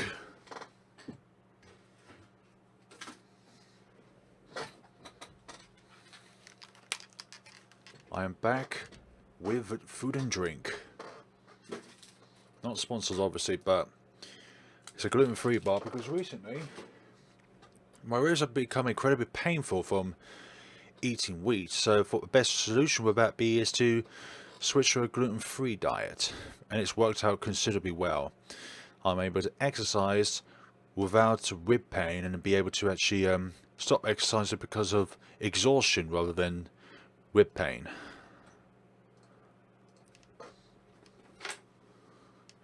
Close that window now.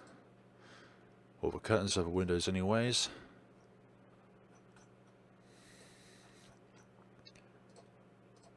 So, question guys. What do you think about RPG Maker games in general?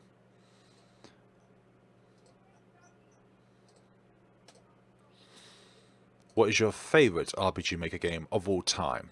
And it can only be one game. Being very cruel, but that's how things are around here. That's what this is all about, actually. This pain and something like that. If I do go a bit quiet, it's just because I've run out of things to say, really.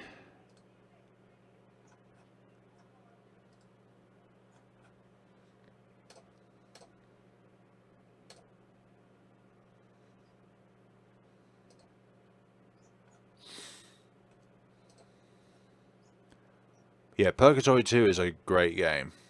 Like, even better than the first one. The first one, well, the second one wouldn't make sense without the first one in a way, because you probably miss a bit of backstory, like how Henry entered the horrific place in the first place, but I think you could play the second game without the first game for context, but I think it would be like a little bit of an add-on, essentially. The first game to the second game. It's just a bit of a shame that the translators who translated the first two games and Demonic Mode are no longer doing translations anymore.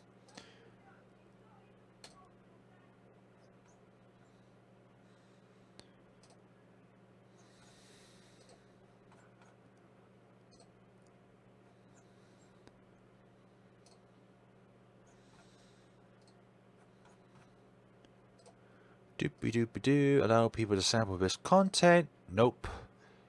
Even as far back as June 2019.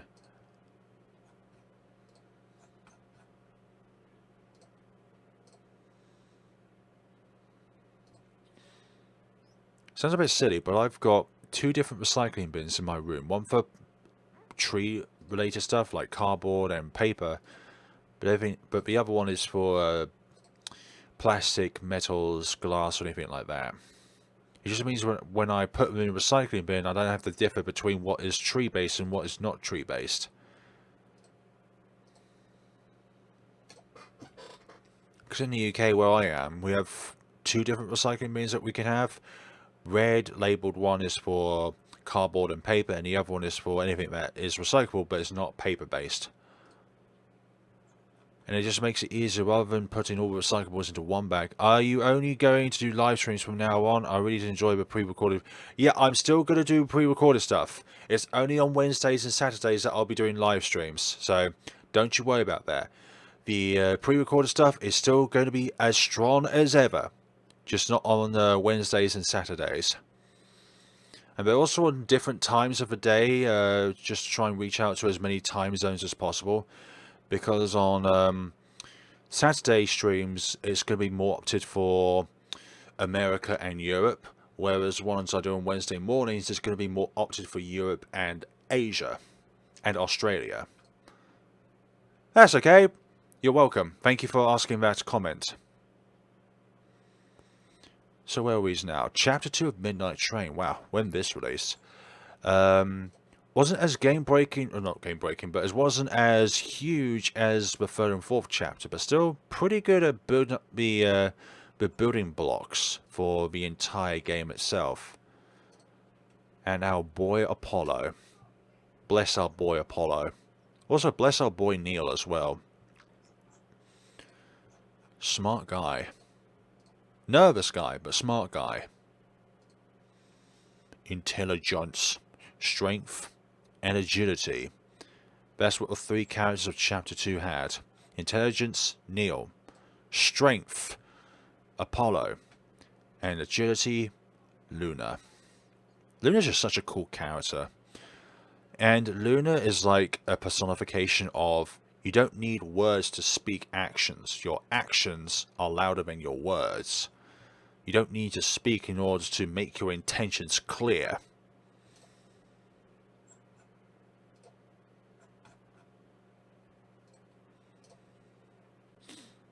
So it's just going to be a mixture of pre-recorded stuff and live streams from now on. It used to be just purely pre-recorded stuff, and then edited, and then rendered, and then uploaded.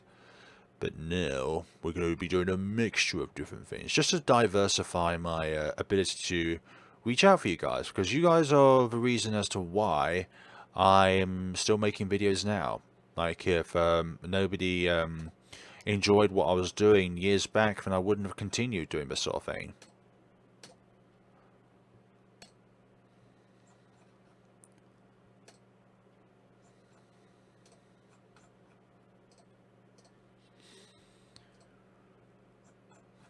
So let's see.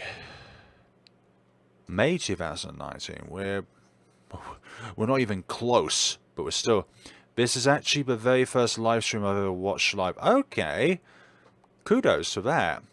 I'm glad it's for this silly little live stream I didn't have planned. Hello Flair, my favourite is Hello Charlotte. What's your favourite RPG Maker game?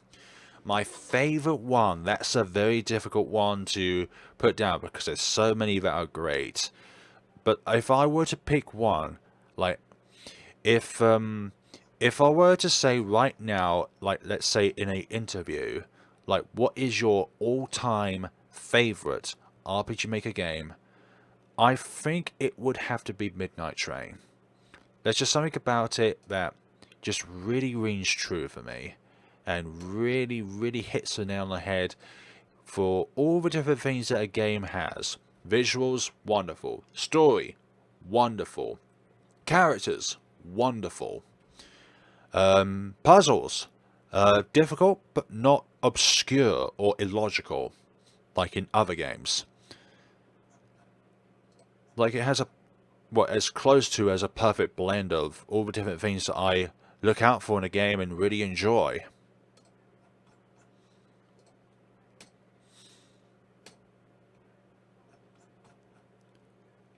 Hello, welcome to the stream if this is your first time watching it.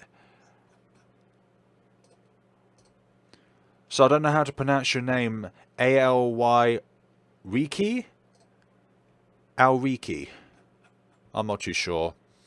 My pronunciations are renowned for being, well, not on the spot. Oh dear. I've talked about it earlier, but when people don't like a video that I do simply because of a mispronunciation that I do, it's really, really annoying in a way. But that's okay. That's okay. Thank you for understanding. But the sheer majority of people who watch my videos, they're understanding people. They understand what's going on. Nightmare of Malini. What the hell was this game? Nightmare of Malini. Like, it should never have been released on Steam. The puzzles and riddles in this game, you have to have an understanding of nursery rhymes from both China and Japan to be able to go through this game. It should have been localized in the way of, let's make the nursery rhymes more native to, let's say, the UK or the US or the English-speaking market. Yeah, Midnight Train is really good. Am I having fun?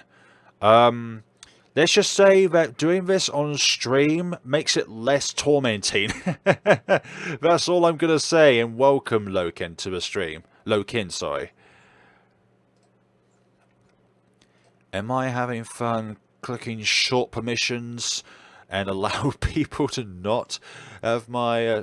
allow people to sample this comment? No, then just it gets as exciting as watching paint dry on a wall.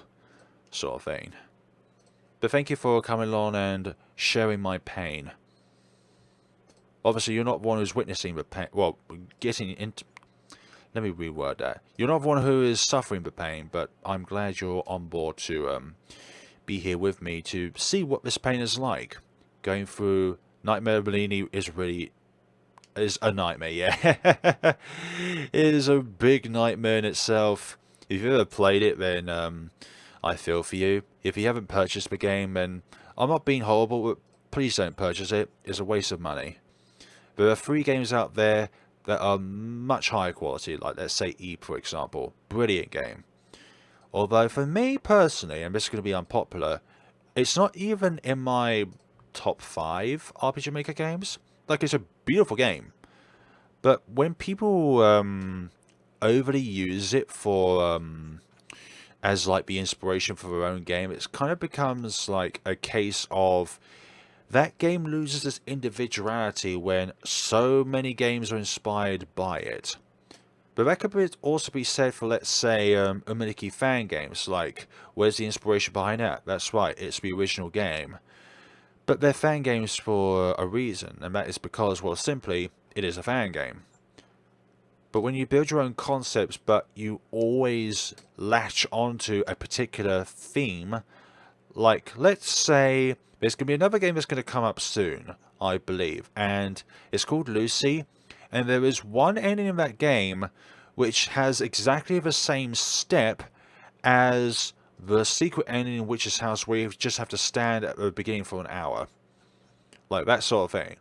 And you could tell that it was inspired by the Witch's House. Not saying that Witch's House was probably the first that made up that concept, but you can see where the inspiration comes from.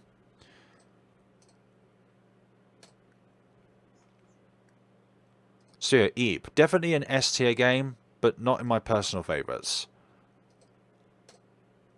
When people say they love it, I understand why. But it's just not my cup of tea in my all-time of favourites. Like, if I did a personal tier for Eep, it would definitely be A tier. But for community-wise, it's definitely an S tier. Like, across the board, S tier. And that can be said of Umaniki, could be said of Off. What other games did I put as S tier in my first tier listing video? Can't remember off the top of my head. Ebe, Umaniki, and Off are definitely 3 of them that I put up there.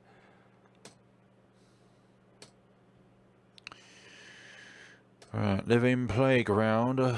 This is what's your opinion on shorts in general?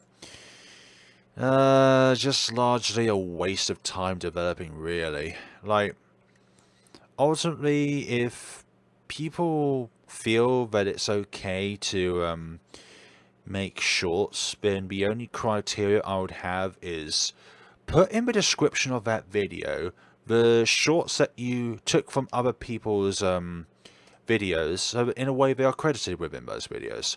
But other than that, I would be on the side of the fence where I would just have it banished from existence.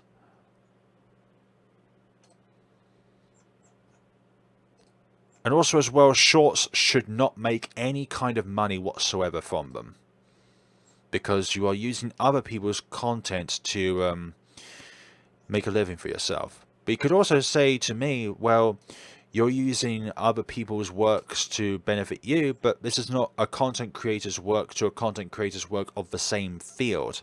It's not, it's like, for example, if I'm going to create my own game, and I just simply take assets from, let's say, The Witch's House, Eve, Mad Father, Midnight Train, Aria Story, etc, etc, etc. If I just cloned those and put them into my own game, then that is essentially me, A, not crediting them, and B, not getting permission from them, number C, not actually being ethical about it. Like, there's ethic, like, common sense when it comes to these sort of things, and about, like, just taking other people's work and using it as your own. Like, for me, doing Let's Plays, it's kind of a symbiotic thing, because A, I'm allowing people to see a game which they may never have heard of before, but B as well, it's an entertaining thing. Like, what is the purpose of clicking on a video initially? Is it entertainment? Is it just to simply pass the time? Or is it for another reason in itself? Okay, January 2019. Lovely. We're getting there. But I highly doubt we'll get to the very first video that I've ever made on the channel itself, which will probably be like 2016, 2015. And we're still in 2019. So that's just wonderful. Fantastic. Amazing. Spectacular. 19 likes now. Wonderful. 19 likes. 19 likes more than I thought this stream would make. And somebody put the dab emoji in there as well. Lovely.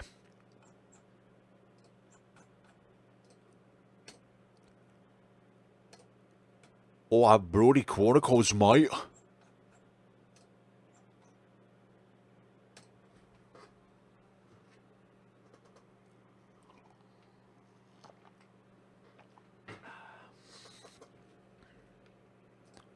Gotta remember to save for changes. Otherwise, people would be able to make samples from it. So yeah, if you just want a overall opinion on shorts, it was a gigantic waste of time, and it's even more of a gigantic waste of time unchecking on every single video that I've made of this mess.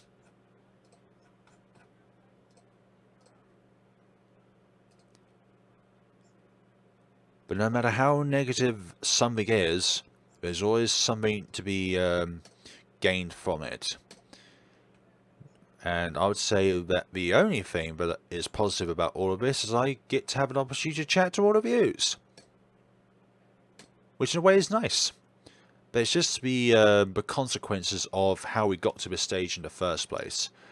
If you just joined this stream and wondering what the hell is going on, essentially what YouTube has done is they've allowed this feature to be enabled on every video on the platform. And what this essentially does, it means any person with an account can create a video from other people's work. Not all of us like this kind of thing. And I don't know why YouTube thinks that it's a great idea for that to be a thing. So yeah, I'm just going through every single one of my videos and unchecking this. And you may think that's not so bad, just clicking on the video and then going down to click show more and then unclick this option that says allow people to sample this content, click it off. But here's the thing, you're doing it with thousands of videos and it's a slow, arduous, painful, annoying, monotonous task.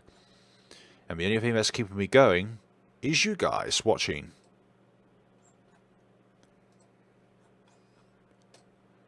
Shorts permission off. So that was number 4. Also, as well as time goes by, you'll notice that the quality of the thumbnail has become less and less. Like, you probably think that your past work should also reflect your current work. Nah.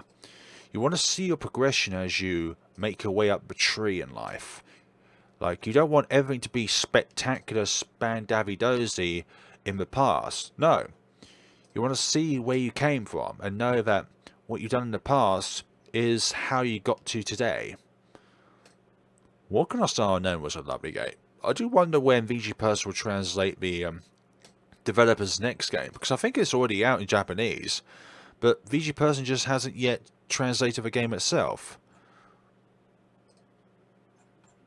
I'm pretty sure there's somewhere within like their website that tells like why. Like they have a translation predicted list, like what developers are looking out for to translate their games for and stuff like that. Right, we're coming pretty close to the beginning of 2019 and to the end of 2018. And this is reverse chronological as well, so when you hear end, that's actually the beginning of that year when it comes to YouTube terminology slang when it comes to this process. Hope you're having a wonderful day. And remember, if you're feeling dehydrated, get some water. If you're feeling hungry, get some food. Speaking of food, there was a conversation earlier about like pizza and stuff like that. Like seeing countries in Asia integrate fast food stuff in their country and thinking that it's not good. Just just eat what you natively have, and don't have the rubbish stuff that we have in the West. Your stuff is what makes you great. Don't ruin it by switching to fast food rubbish. And now, 2018. And what a ludicrous thumbnail I made there. I think 2018 was the year that I got my green screen for, which I barely ever use. Like, I use it for tier videos, and I think that's about it.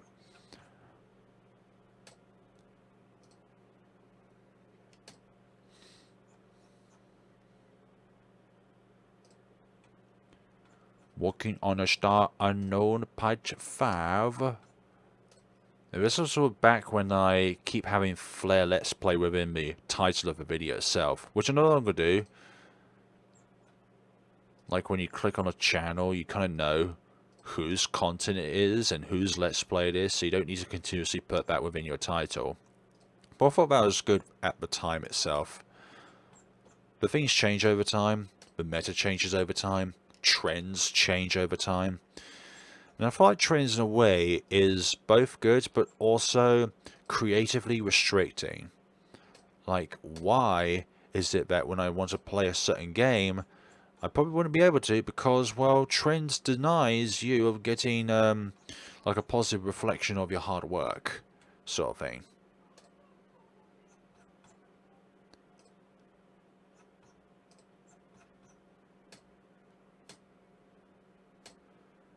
This would be Quibmouth 2018. I think that's the end of the list. Yep, there we go. Voices of Friendship. I never was able to get the true ending of this game. Also, as well, the game itself was incredibly buggy, and there was too much going on for the engine of RPG Maker to handle.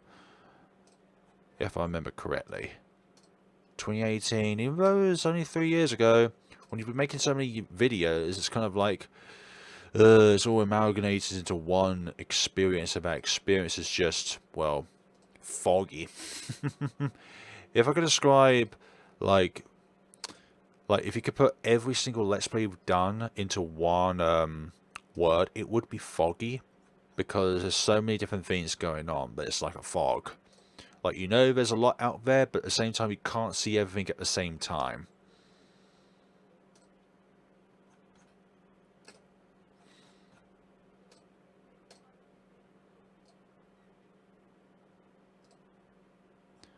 Feather Prey is coming up, and unlike Nightmare Malini, that was a tolerable game that was from Chinese to English.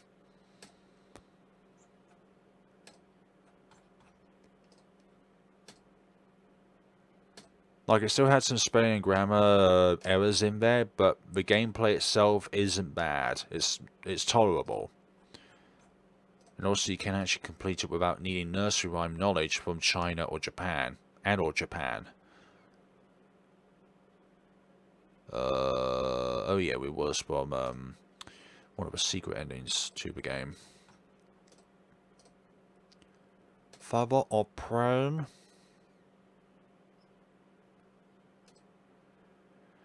I've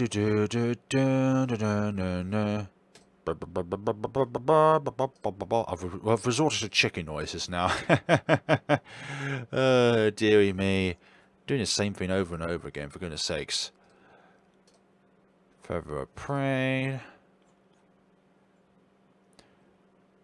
Oh wait, hold on. That's not the latest one. That's your number 3. This one.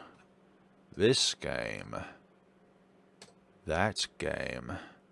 So I've got 2 masks, now circuit.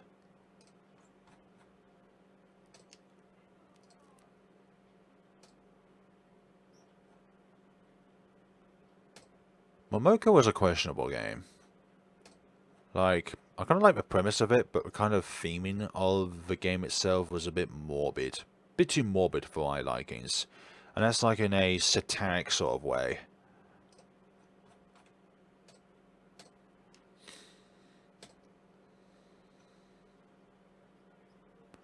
Where are we now? Just done Voice of Friendship number 2, so we're here. We're doing the same thing over and over again. It's kind of like everything is a fog in a way.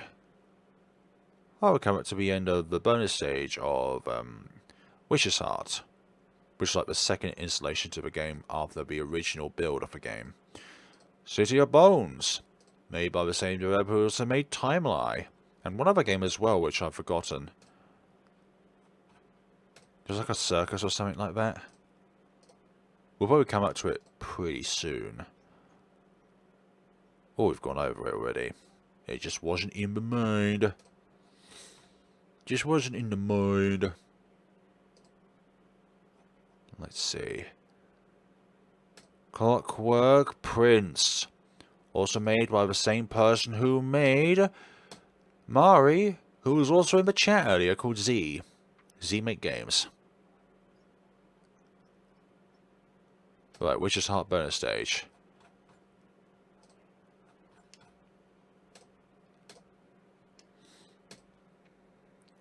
"11 watching with 19 likes. Pretty good. People come and go, so that's not like the total number of people who have been watching the video. It's just like a ongoing thing. Where it's like that's the current number of viewers right now, but the number of viewers in total doesn't translate that.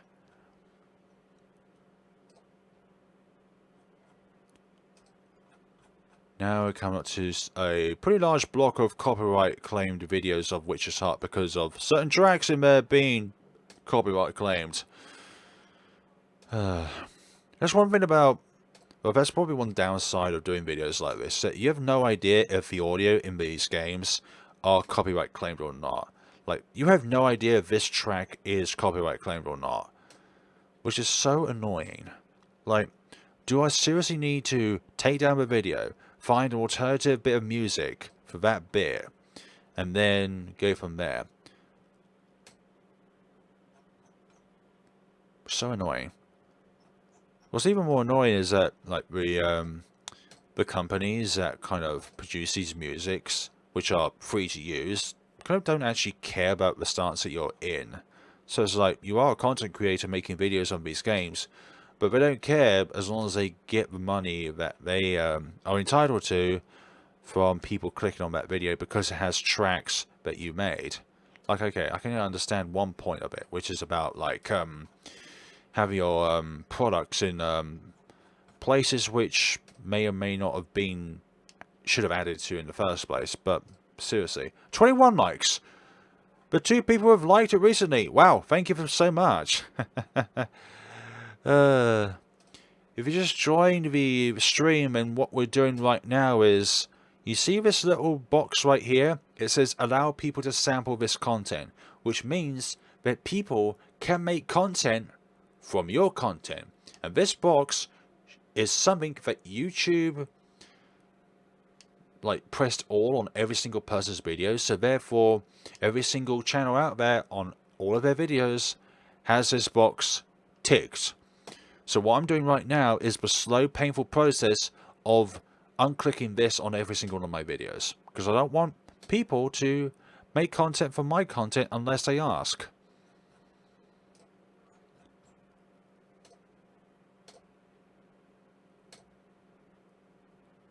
So we've gone from a smirk Cyrus to a blooded Willardo and angry Ashy.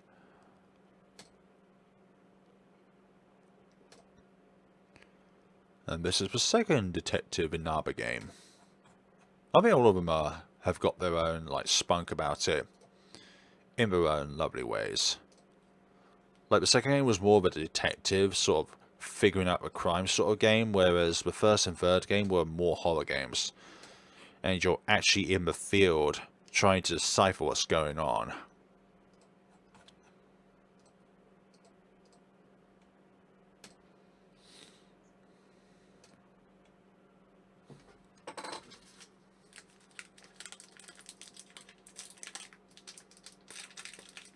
But Papa says not all videos can opt out concerns, but yeah, I think that's for like business related videos. I'm not too sure about which videos can't be opted out, unfortunately.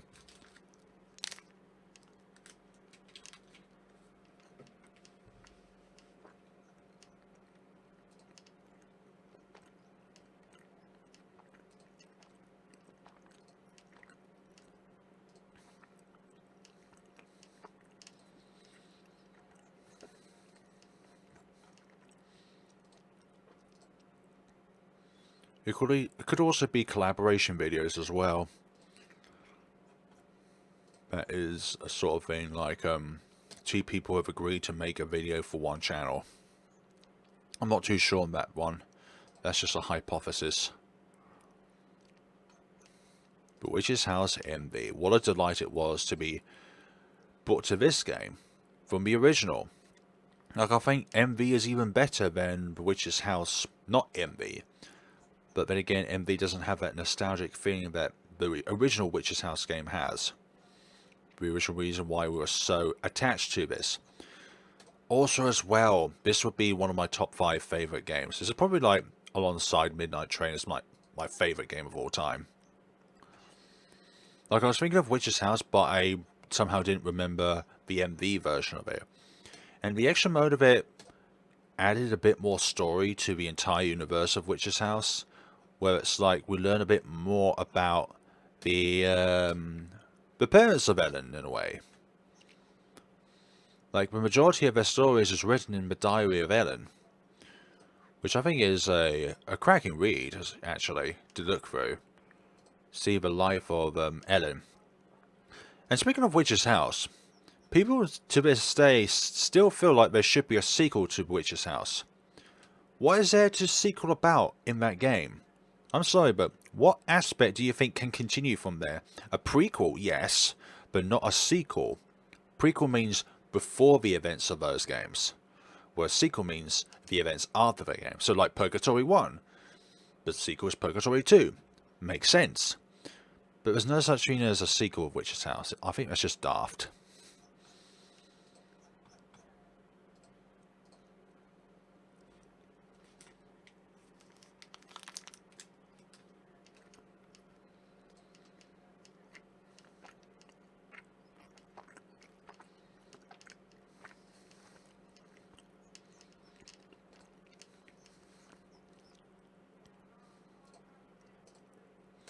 Top 5 darkest RPG Maker games. Purple is definitely one of them. Such an eerie vibe to it. And you can enjoy that alongside Blank Dream and, oh god, what's another one? Witch's House definitely is dark in a way. Do you think there'll ever be a Purgatory 0? That's an interesting question. I don't know, actually. I definitely know there's a Purgatory X and a Purgatory 3. Which we don't know if they're ever going to be translated. But events preceding before, like at the school pre-Henry corruption days? That'd be interesting. I mean, I'd definitely be up for that, actually.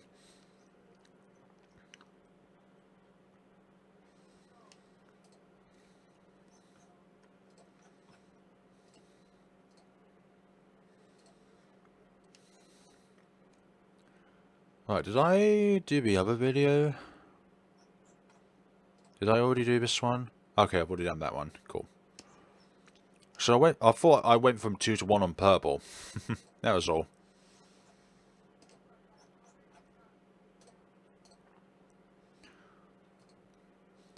When I started playing Witch's Heart, it wasn't when it was initially released. I think I waited for a few weeks after it released. Kind of like Doki Doki Literature Club in a way. And for like YouTubers personally, I feel like the opportunity to get more attention for your videos decrease the later you release videos on that game.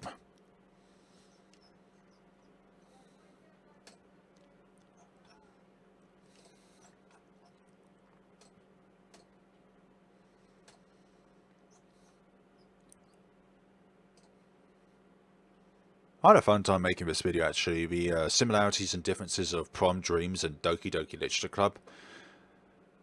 Like, Monica and Dolores have similarities. But also think that Natsuki and, what is your name now? Blackhead girl from Prom Dreams. I've forgotten your name now, but these both have a similar taste in baking and cooking. So that's why I thought, why not commission a thumbnail with these two characters in?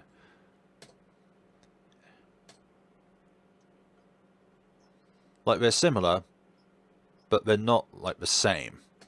Also, another defining feature about the two games is that Prom Dreams was released before Doki Doki Literature Club.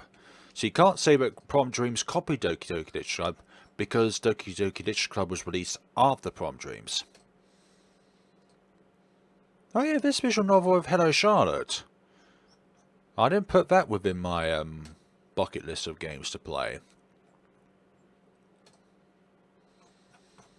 Or could play, I mean.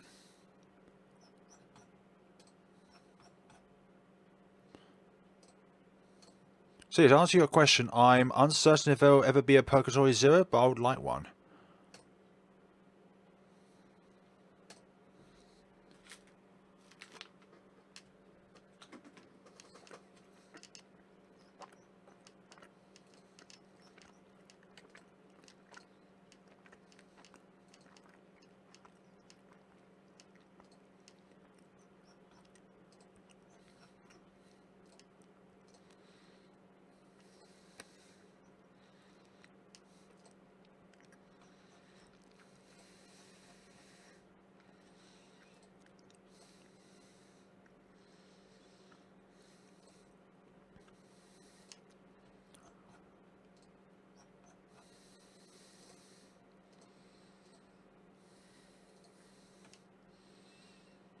Her tears were my light. Oh yeah, the developer recently was notified that somebody was selling a version of their own game on another store of kind.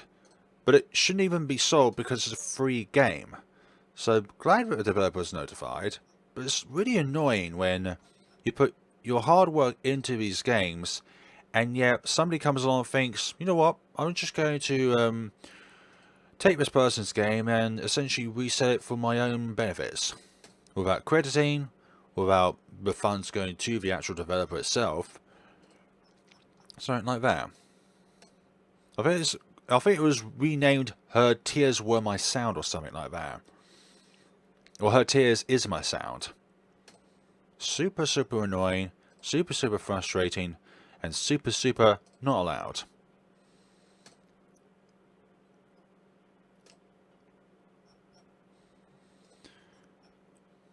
Yeah, when you go about stealing other people's hard work, you are a grade A a-hole.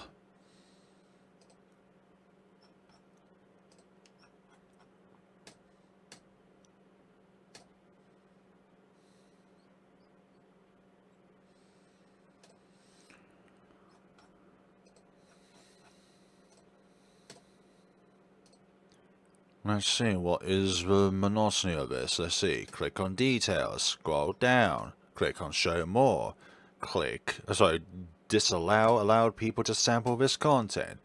Do that, go back to channel content, go to the next video, click on details again, click on show more, go to allow people to sample this content and uncheck that, do the same thing over again.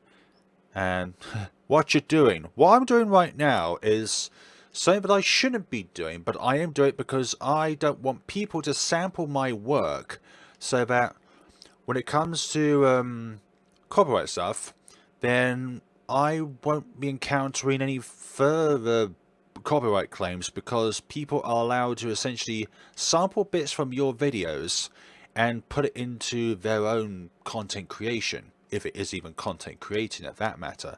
So what YouTube has done recently, as of today as far as I know, is they've essentially have, let me go down here, they essentially made it so that this box is not only here, but they also by default allowed every single video on the platform for this little thing to be clicked.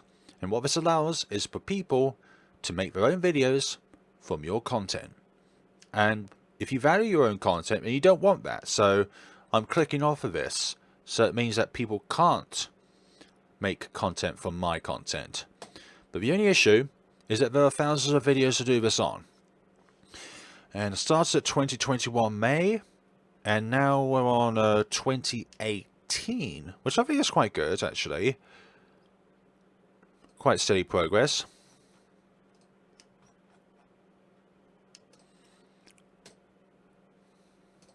So that's all I'm doing, really. But also I want to share my pain with everyone here by live streaming this, rather than just trying to do this on my own without, not let's say a distraction, but something to keep my mind occupied and not become bored, let's just say. So I'm just doing this on every single video that I have, starting from the most recent video to a video that I've made in the past.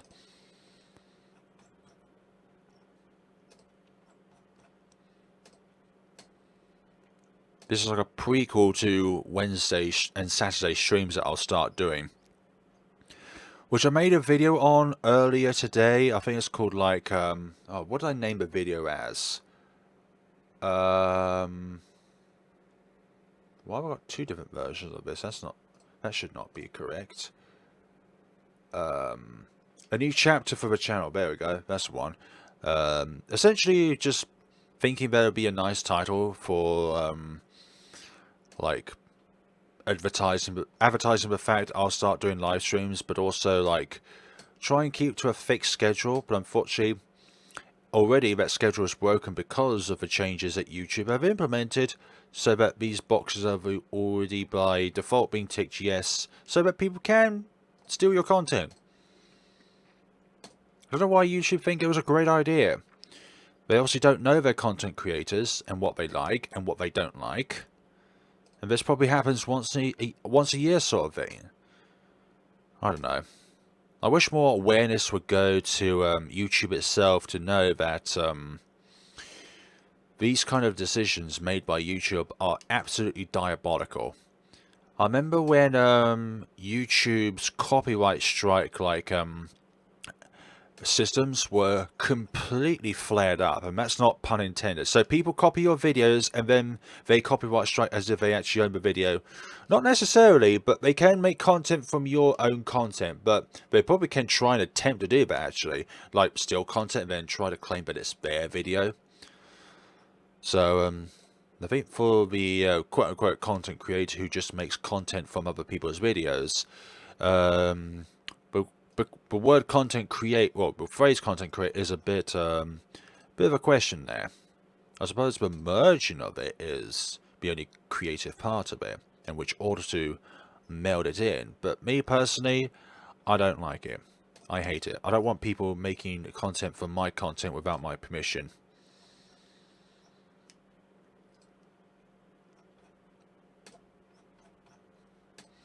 Or as well, actually, if people were to, let's say, do research on channels that make videos on indie games, and then someone comes up to me to say, can I refer to your videos as a source of resources to be able to use within my feast or something like that, I'll be like, absolutely, go right ahead.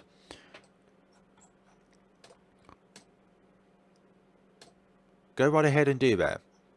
But it's the niceness of asking first before literally doing that.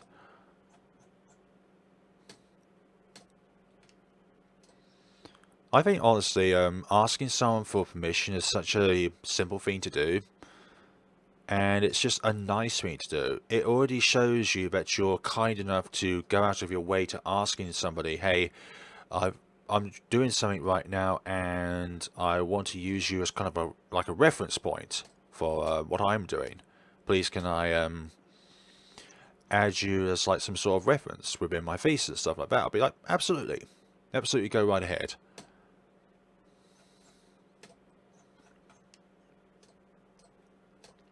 Also, some channels out there have like fan channels.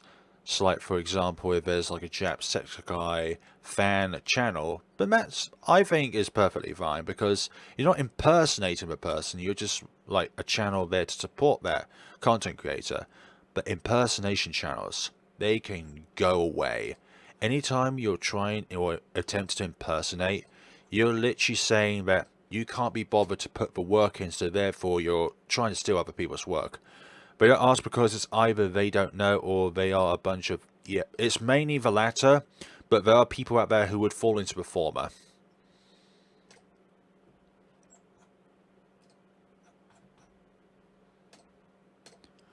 Like, I've heard this quote once, and I can't remember who said it, but ignorance can be cured, but stupidity cannot be cured. And I think that's a powerful quote in itself, because being ignorant means you don't know. So therefore, when you do know, thinking, ah, I realise what I've done wrong. Now that is developing as a person. But you're not developing as a person if you're being stupid. And that falls into the stupidity category.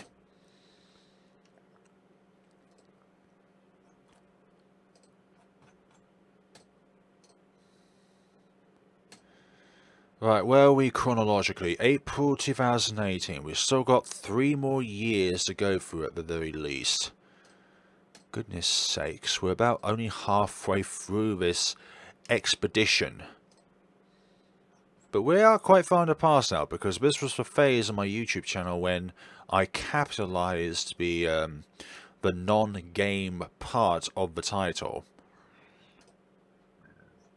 Excuse me, that was very rude of me. If you heard that little burp, I do apologise.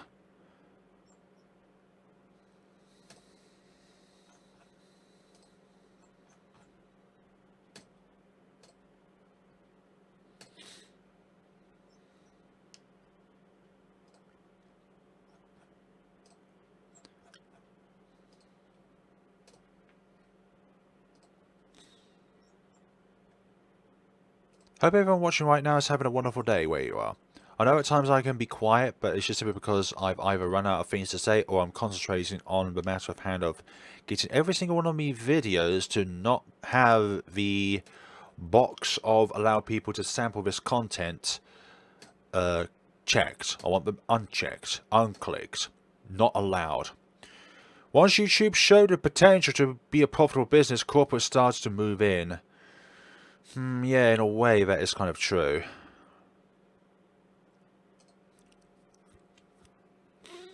Like, I think, like, before Twitch, YouTube completely monopolized the, like, streaming and content creating platform sort of thing. I have actually thought about streaming on Twitch, but then it's like, I've got to rebuild my fan base from stage 1. And the only reason why I have a Twitch account is because I want to follow other people who are streamers on there. See, I kind of diverted that question there, but I do apologise about that one. But, yeah, at the end of the day, it's like money, money, money. Like, sometimes, well, most of the time, it feels like within huge businesses, passion for anything goes out of a window. As long as there's money involved, it doesn't matter the passion or the motivation behind the people that have the passion to make things. It's all about money. And that's what I love about indie companies and stuff like that. They don't focus on money. They focus on the passion of creating. Like when you see AAA titles on like stuff that just is nowhere near as good as indie titles. It's because the people who work on those AAA titles are kind of forced to make the game because it allows them to have bread on the table. It allows them to sleep at night, with a roof over their head and stuff like that.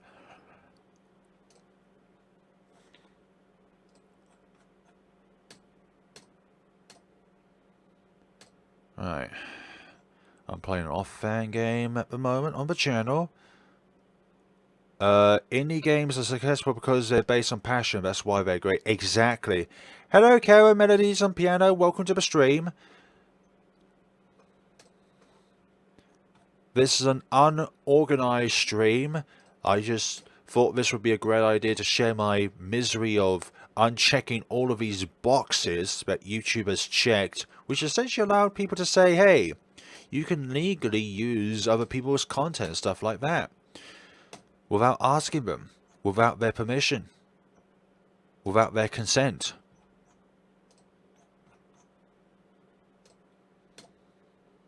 Now, I don't want people to use my content at all, unless, of course, they ask for my permission. And I'll be like, probably depending on reason, obviously. I won't just say yes to every single request, but it depends on the intentions of that request. Whoa. This was back in the days when my descriptions were enormous. Lots of unnecessary information. Yeah. Yeah, it's quite difficult and it's quite YouTuber-esque sort of thing, but if you're creating any kind of content creation and you're on the internet, you kind of don't want your work to be copied in a way, because you feel proud of your work, you worked hard to be able to get to the stage that you are in life, but of course YouTube is like, no, what, we don't care about your individuality, we want to make sure that we're as profitable as possible. So what have you been up to more recently? Not a huge amount really, because of the you-know-what virus. It's sort of like just really constricting of what you can and can't do on a day-to-day basis. Like I do volunteering work for my local police force, and the majority of the time when I'm volunteering, it's always at home on my laptop. Extranet sort of thing.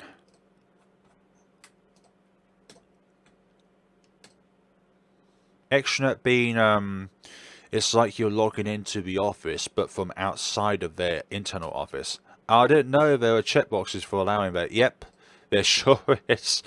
Yeah, so if you want your stuff to be copied by other people, then obviously you wouldn't be doing what I'm doing right now, and that is to uncheck them. But what's even rarer is doing what I'm doing is unchecking them and showing my experience of this arduous journey at the same time.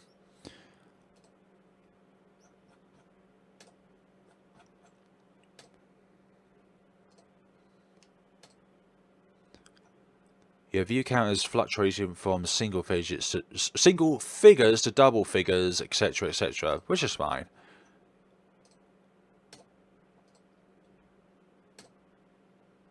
Is it default to allowed? Yeah, YouTube has done that by default. Recently, they allowed it so that box is checked. I put a retweet recently on my Twitter page about that, and it's so annoying to allow them to sample. Yep. So that's why I'm going through all these videos and I'm checking them, because I don't want people to make content from my content.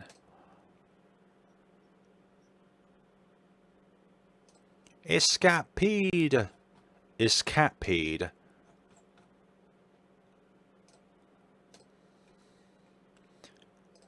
It's ironic, the main reason YouTube became profitable was because of its non-cooperative individuality via independent content creators. So its main reason for success is because of external individuals of the business.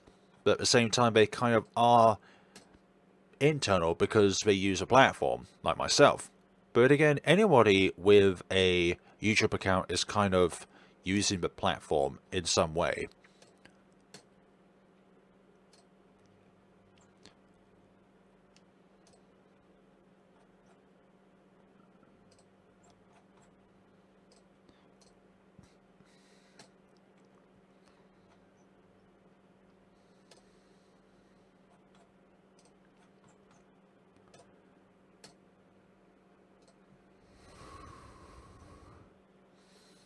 Doing this one video at a time. How fortunate am I?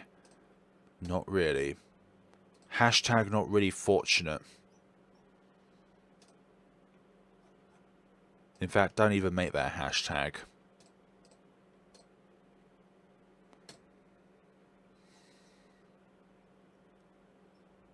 Where are we now?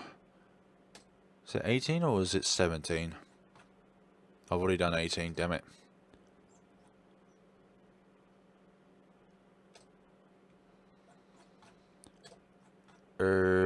Nope.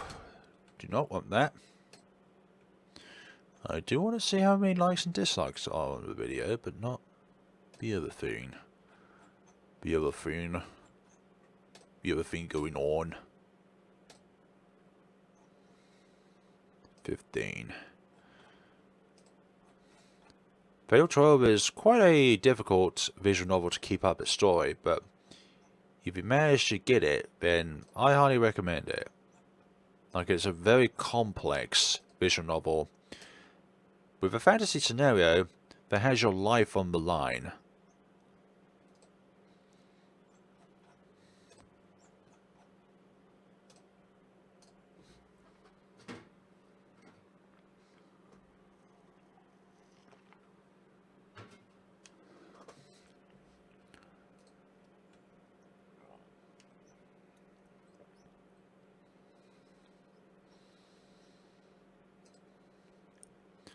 Thank you for joining the Discord, by the way. Yeah, I left the link of it in the description when I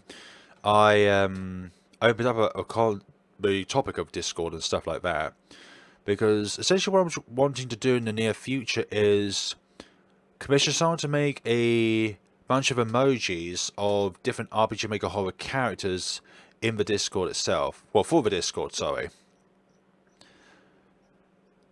And then someone was like, wait, you have a Discord? And I'm like, okay, I'll share it. But I didn't share it initially because I thought if you look through one of my videos, you'll be able to see the link to the Discord itself. But I'm thinking, a few minutes afterwards, thinking, well, I'm already looking through my own videos, so why not I just simply highlight it and then just show it that way. Lovely days. Oh, I've already done that one. Alright. What are we to do on a day like today when it's 10:15 in the evening in the UK? Or if you're in Portugal, you're at the same time. Or a few parts of West Africa, you're on the same time zone. Just under a different name. Other countries are in the same time zone. Scotland, obviously. Scotland is part of the UK. Ireland too.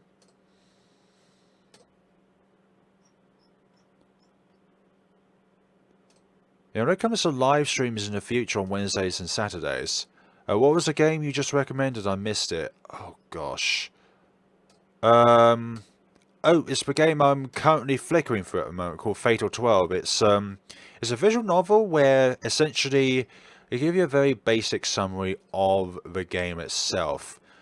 Basically, you have 12 individuals that should have died, but then they came back to life via a fantasy mythical force, and then each of the 12 people that should have died play this game essentially to be able to survive, and to win essentially, or to survive, you have to collect information on the other 11 participants. So their biggest regret, the cause of their death, and their name. The name is the first one, and I think the most difficult one is the biggest regret that they've had in their life. And essentially when you start the quote-unquote game, you get given cards of random people, or a random like regret, or a random cause of death. And then from there you have to piece together other people's like information by trying to find them, get the information out of them in any means, way, or shape or possible. And then from there, try and be the one that stands tallest. And you also got to have a powerful reasoning behind your deductions. You can't say it's this or that.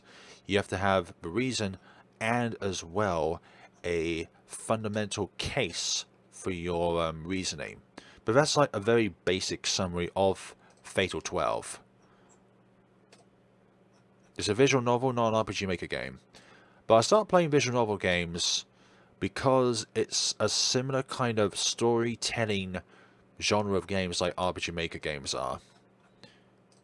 And I find story games just so captivating, so unique. It does sound nice. It's dark, but it sounds nice, yeah.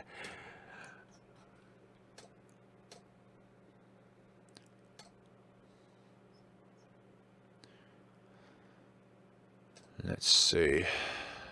Where are we now? Agreed.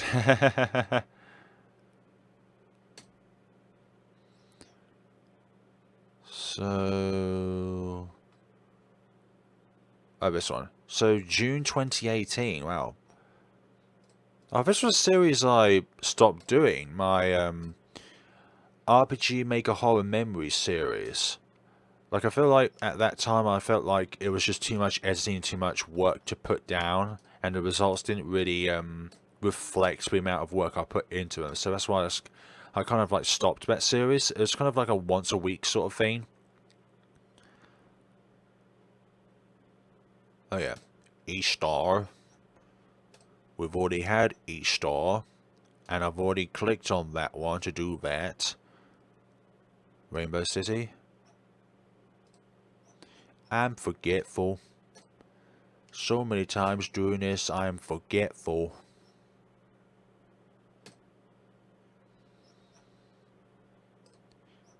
If you are eating anything right now, what exactly are you eating? Is it breakfast time? Is it lunchtime? Is it dinner time? Or is it just a light snack? You know, just to get you through that portion of the day. Noel the Mortal Fate. A game that is riddled with copyright music. Oh gosh, I got like 7 or 8 copyright claims on, like, per video of Noel the Mortal Fate because it has so many, like, copyrighted music. It's like, even if I wanted to make money from my videos, I can't.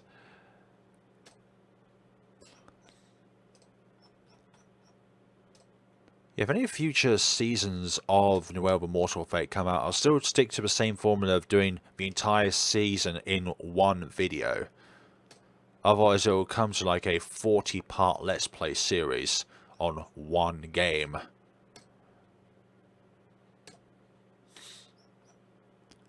Let's see.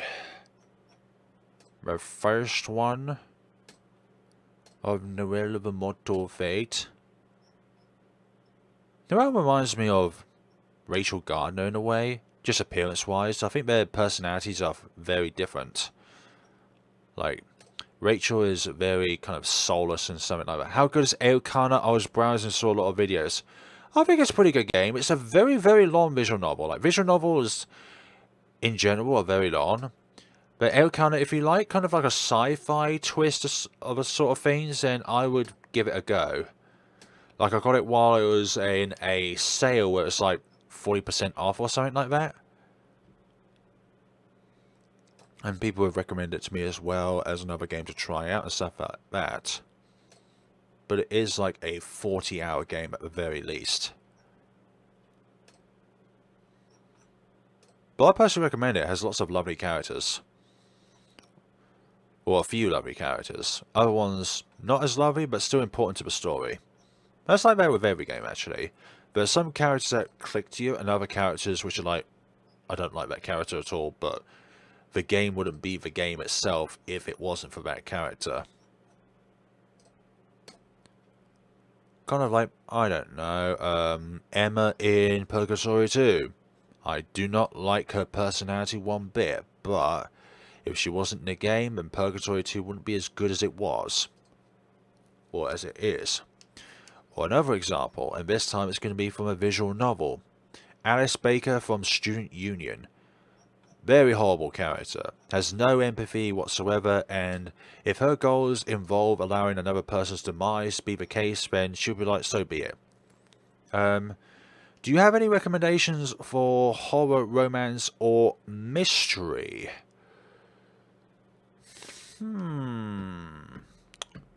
Horror, romance, or mystery recommendations.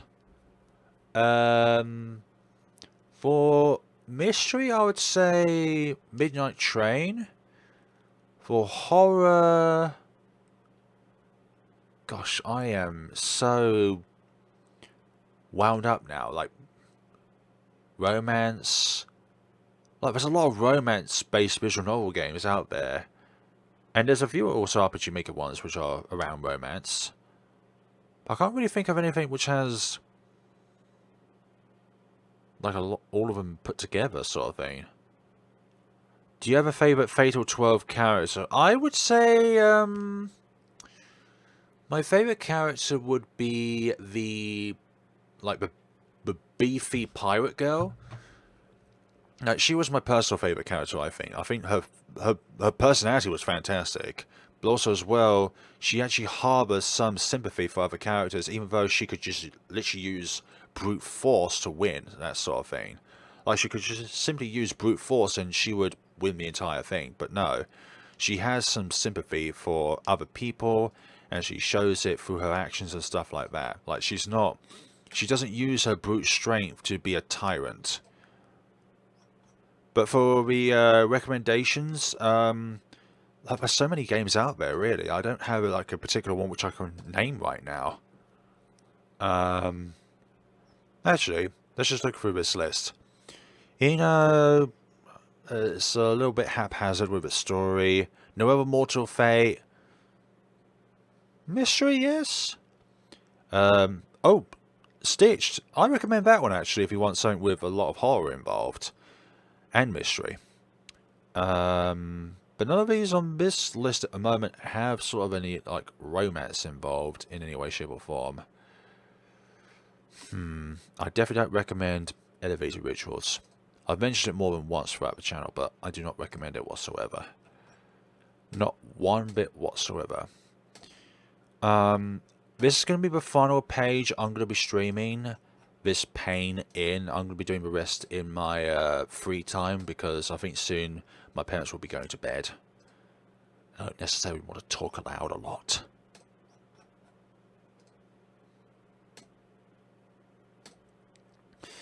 Yeah, there's a lot of reasons why I don't like elevator rituals. It's just the enemies spawn far too close to entry points on the map. Each floor looks exactly the same. You have no idea where you need to go. The puzzles themselves don't make any sense. And just to sum up the story, it's a paradox.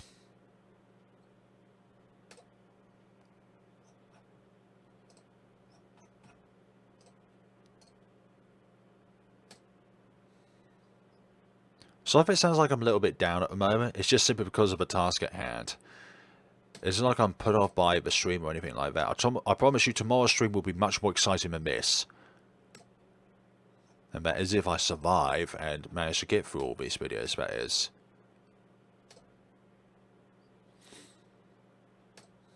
Oh, this was a fun April Fool's video to make. It was a game that Lydia was hoping to make, but then decided to cancel a bit into production. It's called Clyde Story, which is essentially like a prequel to Aria's story. But I put that thumbnail together based on the title screen of Aria's story with the windows in the background, and kind of put it behind the portrait of Clyde. So it kind of looks like he's in the story itself. And wait, hold on. Yeah, some people didn't get the gist as an April Fool's joke. Like, for goodness sakes, if you don't have a sense of humor, then just you're not going to survive that long on the internet. I'm sorry.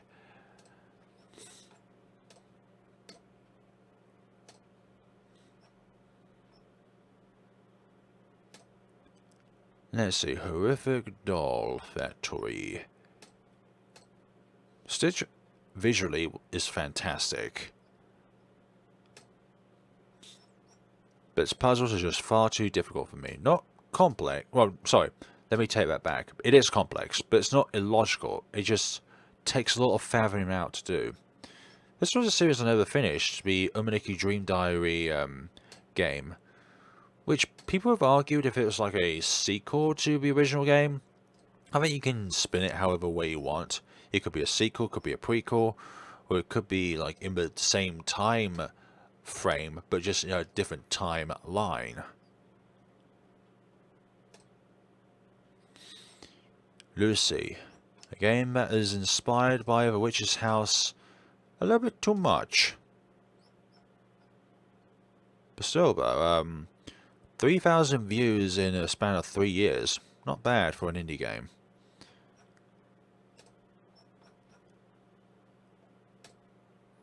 Like, people are always interested in a game when it comes out. But also as well, people are interested in a game like a few years down the line because it's kind of like nostalgic sort of thing. But if it's like only a few months down the line, then people aren't really interested because they move on to other games. And it's like, well, I already remember the game, so why do I need to look back upon it?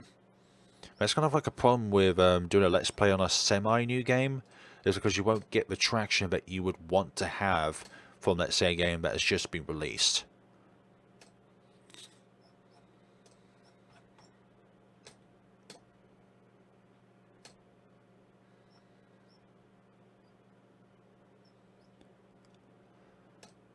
Let's see. Here we go. Good. Good. Lovely. Wonderful. All that jazz. Spectacular. I forgot to put a default thumbnail for the video after clicking live. I have to incorporate XSplit Broadcaster to be able to do a live stream because I find that YouTube's default way of being able to set up a live stream is just non-existent in a way. So yeah, there's that. That's why I like pre-recorded videos, because I'm able to edit it, I'm able to cut out all the unnecessary bits, but also as well you don't have the same kind of interactivity that you have with, let's say, a live stream, where you have all of the content there, yes, even the boring parts, but you always have that level of interactivity with the content creator in itself. So there are advantages and disadvantages, well, advantages and disadvantages on either side of the spectrum.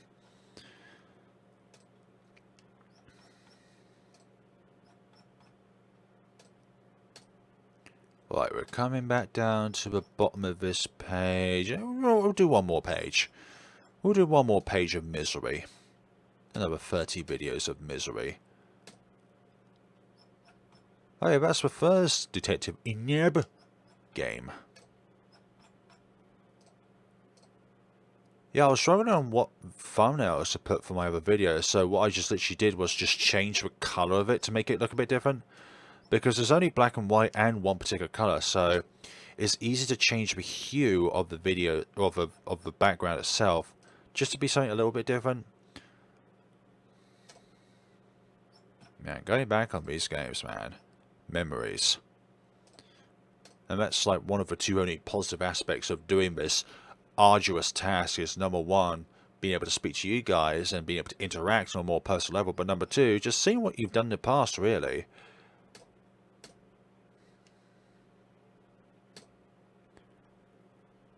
Right. Behind Men. Oh yeah, for some reason I decided to replay the Strange Men series' games when they released on Steam. Don't know why I thought that was a great idea, since it was just exactly the same as the free versions, but except you're kind of financially supporting the developer.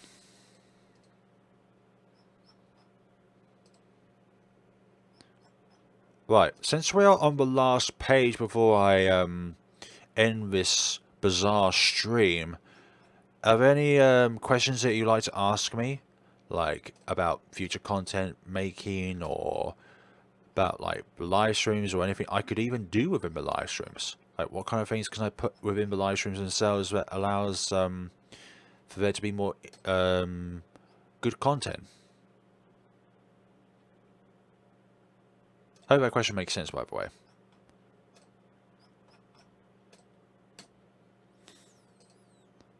Like, I think I explained everything within the, not the Shadow of, not Shadow, the Dream of Shadowlands video, but the previous one I made today about, new chapter on the channel sort of thing. Let's see. Oh my gosh, 2,000 subscribers, QA, in, 2018, 2017. Man, that was a long time ago. 2018. February 20th, 2018. It's been 3 years and I've gained over 4,000 subscribers at that point. Like, for some people probably think, oh, I gained 4,000 subscribers in a day. I don't know what you're talking about. Yeah, but you probably cater to a larger audience with a game that's got more of a popular grounding to it, like, let's say, Call of Duty or Fortnite, FIFA. Any AAA title would always get the most amount of views because it has the biggest fan base to it. But for me, I'm like, how can I even fit into something like that? That A, I don't feel like I can fit in at all, and B, there's no individuality within the game itself unless it's something that you can provide as a content creator. Like, if you're entering a field where the amount of people that are already in it is a huge amount, then you've got to provide something interesting and unique to the table. Otherwise, you're just doing the same thing as another person's doing, just with less subscribers and stuff like that. Like, one person's route. At least indie games have been making a comeback recently. In a way, yes. Like games like Cuphead. Now, for a rage-inducing time, Cuphead is a very big contender for the most rage-inducing game ever. But yeah, indie games, there are So many good ones. But a lot of good indie games.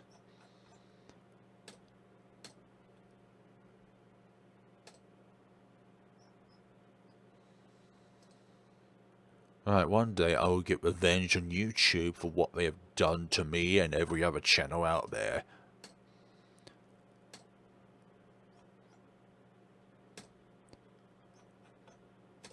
I want to get revenge on YouTube by moving over to Twitch. I'm just kidding. Take that, I'm just one channel out of millions of channels.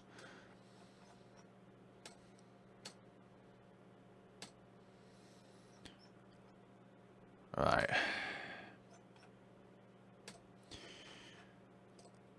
I think there are many mysteries today. I don't even know when I started this live stream, actually. Must be like about 2 or 3 hours now. Hold on. Oh, okay, just hit 3 hours. I've just checked my XSplit recording setup thing, and it's just about 3 hours now. 3 hours, 1 second. 3 hours, 1 minute. Alright, Sandman Steam.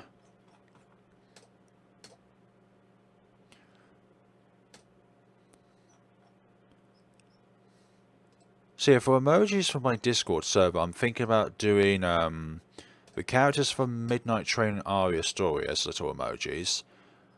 What other games would there be? Oh, there's so many. The Sandman? There we go, the Sandman as little cute Sophie Grundler emoji. Or the Sandman himself as an emoji with those big bulging eyes. No, indie games, there'll always be something about indie games that completely tops AAA titles, without a question or shadow of doubt.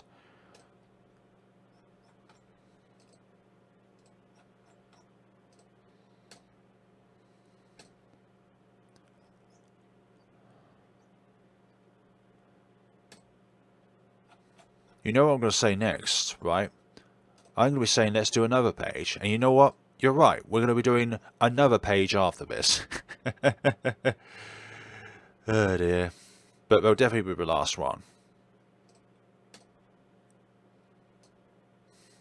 Just watch me do my entire channel of videos and stuff like that. We haven't gotten to most of the most infamous RPG Maker games yet.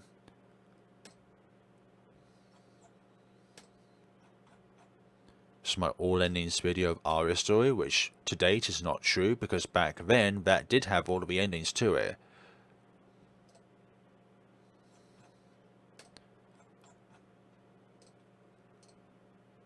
And with these Aria Story thumbnails, I got permission from the artists themselves to be able to put them on the thumbnail itself. So, like another thing about Midnight Train and recording those games early before their public release, I would never ever use a resource that I haven't got permission from. I always inform the artist or the content creator himself that, can I use your art piece with credit within the description? And when they say yes, then that's all good. If they say no, then obviously then that thumbnail would not have been there in the first place. Like, I have a friend who is in my kickboxing class who lost their passport within the post. And they went to the local post office to ask about where it is. And they need to provide a proof of themselves with a passport. How ironic that is. Because number one, if I had my passport, then I wouldn't be having this conversation with you in the first place. And number two, if I did have my passport, then I wouldn't be here in the first place. We wouldn't have the topic and we wouldn't be at the place. So yeah. That's like Microsoft's warning or the suggestion about if a keyboard is disconnected. Your keyboard is disconnected, press a key to escape or something like that. I can't remember the top of my head of the exact commands. Alright, Crooked Man, Steam. I'm starting to run out of steam actually, I'm not gonna lie. Does society love being ironic? Yes. I mean, what are you expecting from society? To be always happy?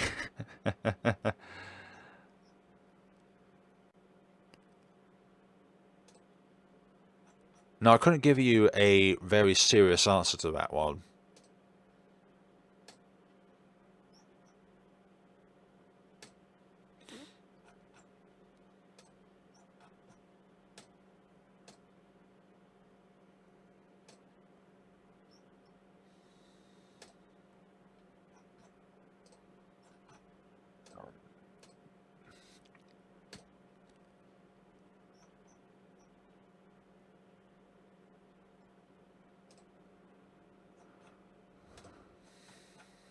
That was a time ago.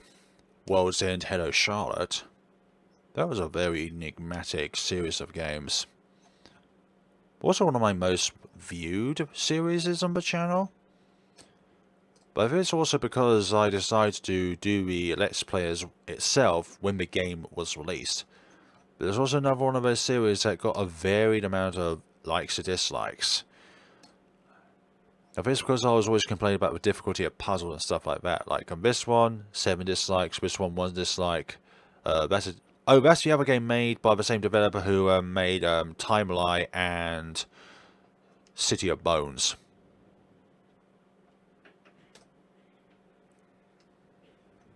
Okay, it's coming to a close now. Right, how many more videos have we got on this page? Still got several. That's fine.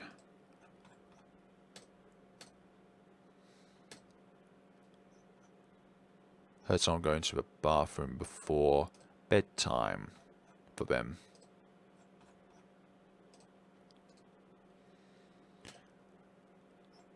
So before this stream ends, to anyone who's just recently joined, what I'm essentially doing is going to this section of the video's properties and ensuring that people don't or are not allowed to use your content for their content creation. Right. Episode 2 of episode 3. Oh, I've already done that one. Losing track. Perhaps I do really need to just get away from this for a while, but no. I have to see to it that I have finished all of this. Every single one of these need to be altered so that people cannot use them, no matter how old they are. Am I going crazy? No. Not one bit am I crazy. Not one bit. At all. You probably cannot see my eyes because of the reflection of the monitors to my glasses.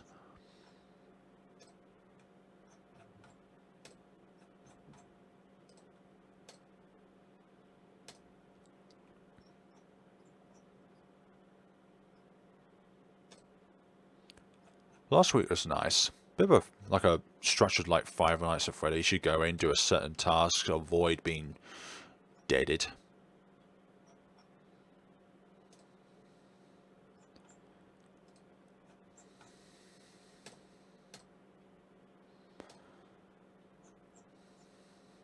This was also back when like RPG Maker games were more popular to play by Let's Plays and stuff like that.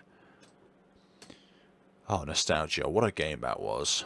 Like, fancy having nonsensical hints for your puzzles. Well then, that is a good thing. Right, we're entering 2017 territory. Well, perfect. We'll end this off at the first episode of last week, which will hopefully be the last time, but I'll be doing this sort of thing when it comes to this. Do you think society will ever choose profit motive above being ironic for the sake of being ironic? Life questions. It's like, what is the meaning of life? Well, you give life meaning. But, let's see, do you think society will ever choose profit motive above being ironic for the sake of being ironic? I think that differs from person to person. What are you motivated by? By being humorous and ironic, or are you a money motivated person? Like, you do something regardless of human sacrifice, as long as you get that money, then it doesn't matter. Okay, folks, I'm going to be doing the rest of these in my own time. And I think, yeah, 2017, we're coming nearly at the end of this ordeal. Like, I think I'm 2/3 of the way through this now. But I'm going to be wrapping up the stream here on out because people are starting to go to bed in the house and I kind of don't want to disturb their sleep and all that jazz. But this was an unannounced live stream. Like, I didn't announce that I would be doing this. I just thought, why not do this and just see where it goes, really. And 21 likes, I think that's a good amount of likes. And the number of people that kept going forth from this endeavor. Thank you to everyone who has watched this stream. I'll be ending this up very, very shortly. But hope you all have a nice day. Yes, have a nice day. You just stole the words from me there. But yeah, thank you all so much for watching, guys. We're going to be ending this up now. Make sure to check out tomorrow for what will be the first of many consistent live streams. But thank you so much for watching and take care of yourselves.